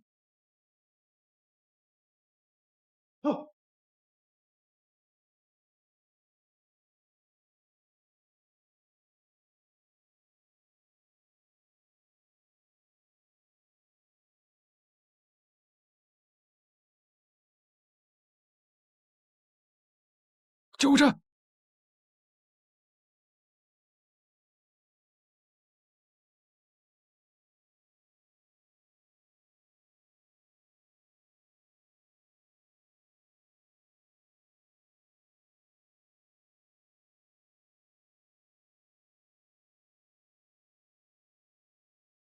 为什么杀程记？我只是除掉了一个艺术界的败类而已。可为什么杀了他，还要把他的尸体拉回工作室？老头儿不是想要不朽吗？所以我就成就他。其实他很欣赏你的作品。欣赏？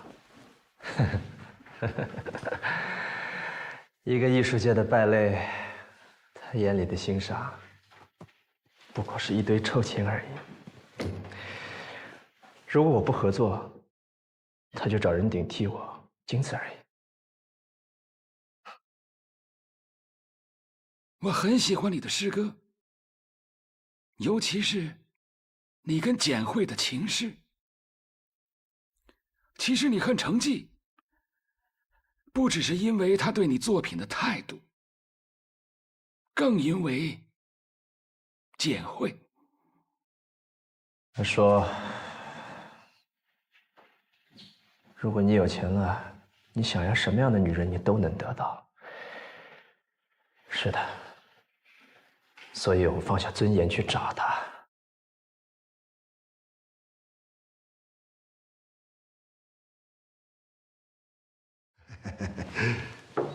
年轻人呐，你可真是个天才啊！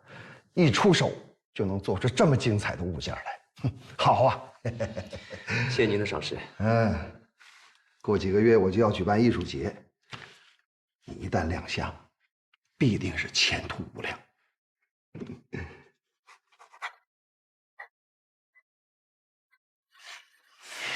你放心啊，钱不是问题，我明天就可以打款。亲爱的，我回来了。啊，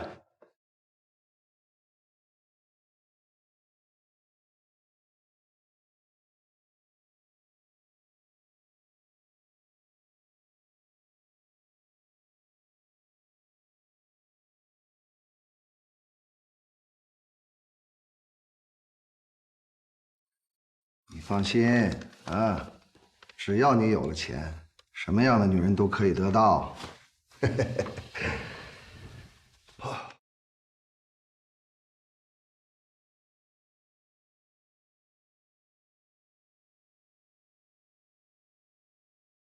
可是这老头儿，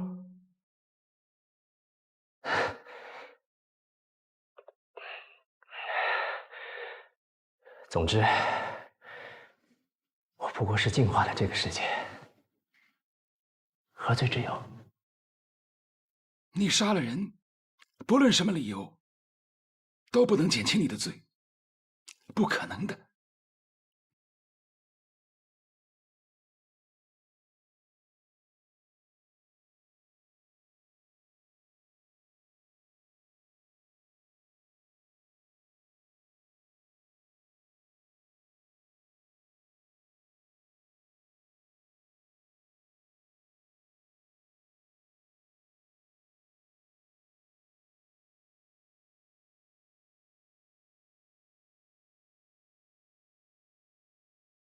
这么多项运动，你偏偏喜欢这一项？不光是这个，其他的我也很喜欢。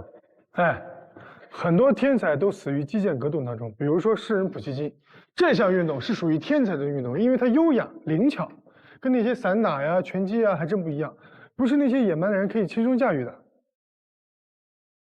哎，龙哥，哎，你会不会啊？要不要找教练教你啊？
谢谢。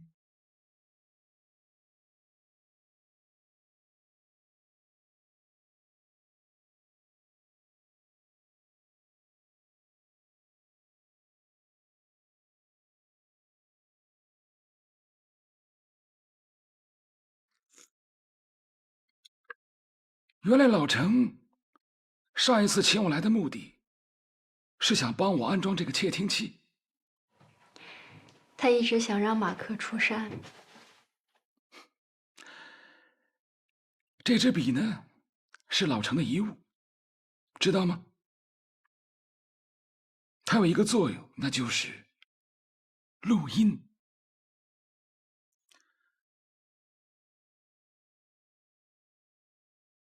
你想知道它里面录了一些什么话吗？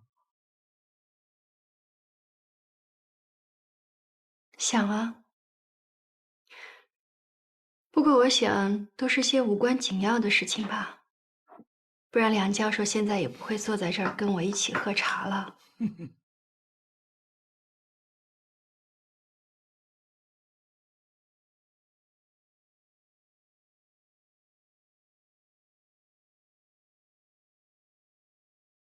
为什么会约在1点呢？明明老程是约的2点。好吧，那就约他2点钟过来吧。去医院之前见一面。知道了。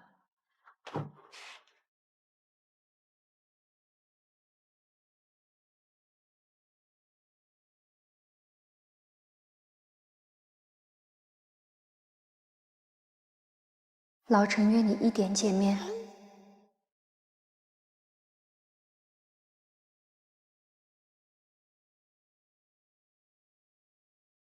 你让马克1点钟赶到，是有特别的用意吗？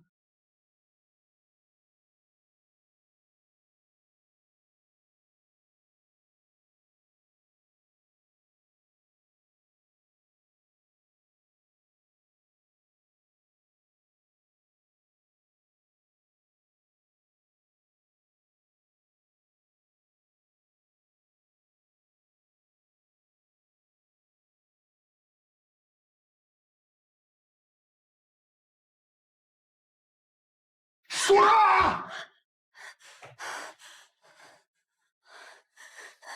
吃我的啊，喝我的，用我的，你竟然给我点绿帽子！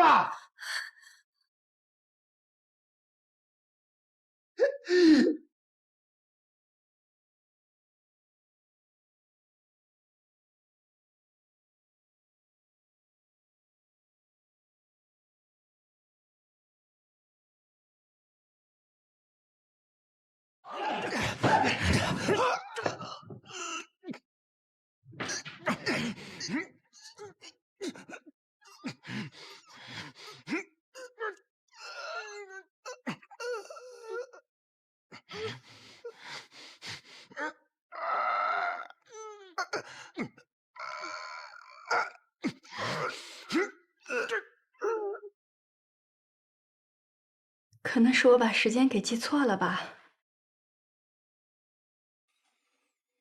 喝茶吧，梁教授，都凉了。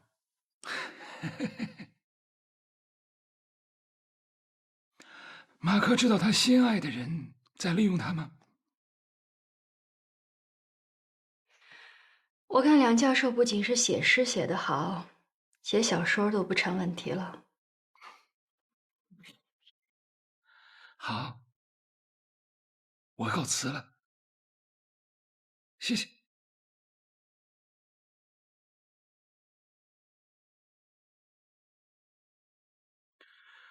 老程啊，果然是带刺的玫瑰，伤人不轻啊。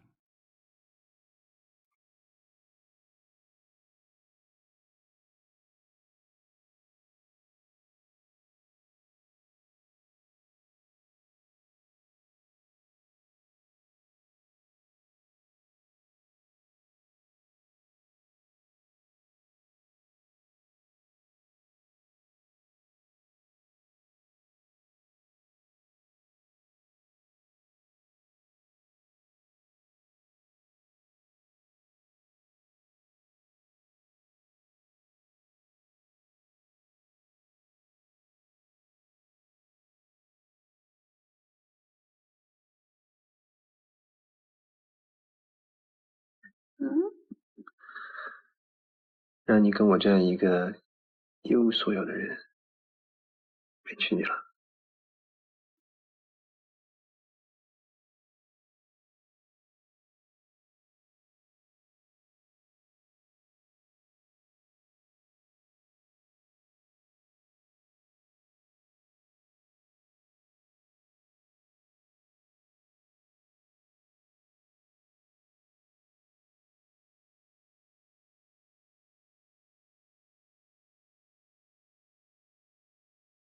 有一天，大家会认识到你的才华的，真的。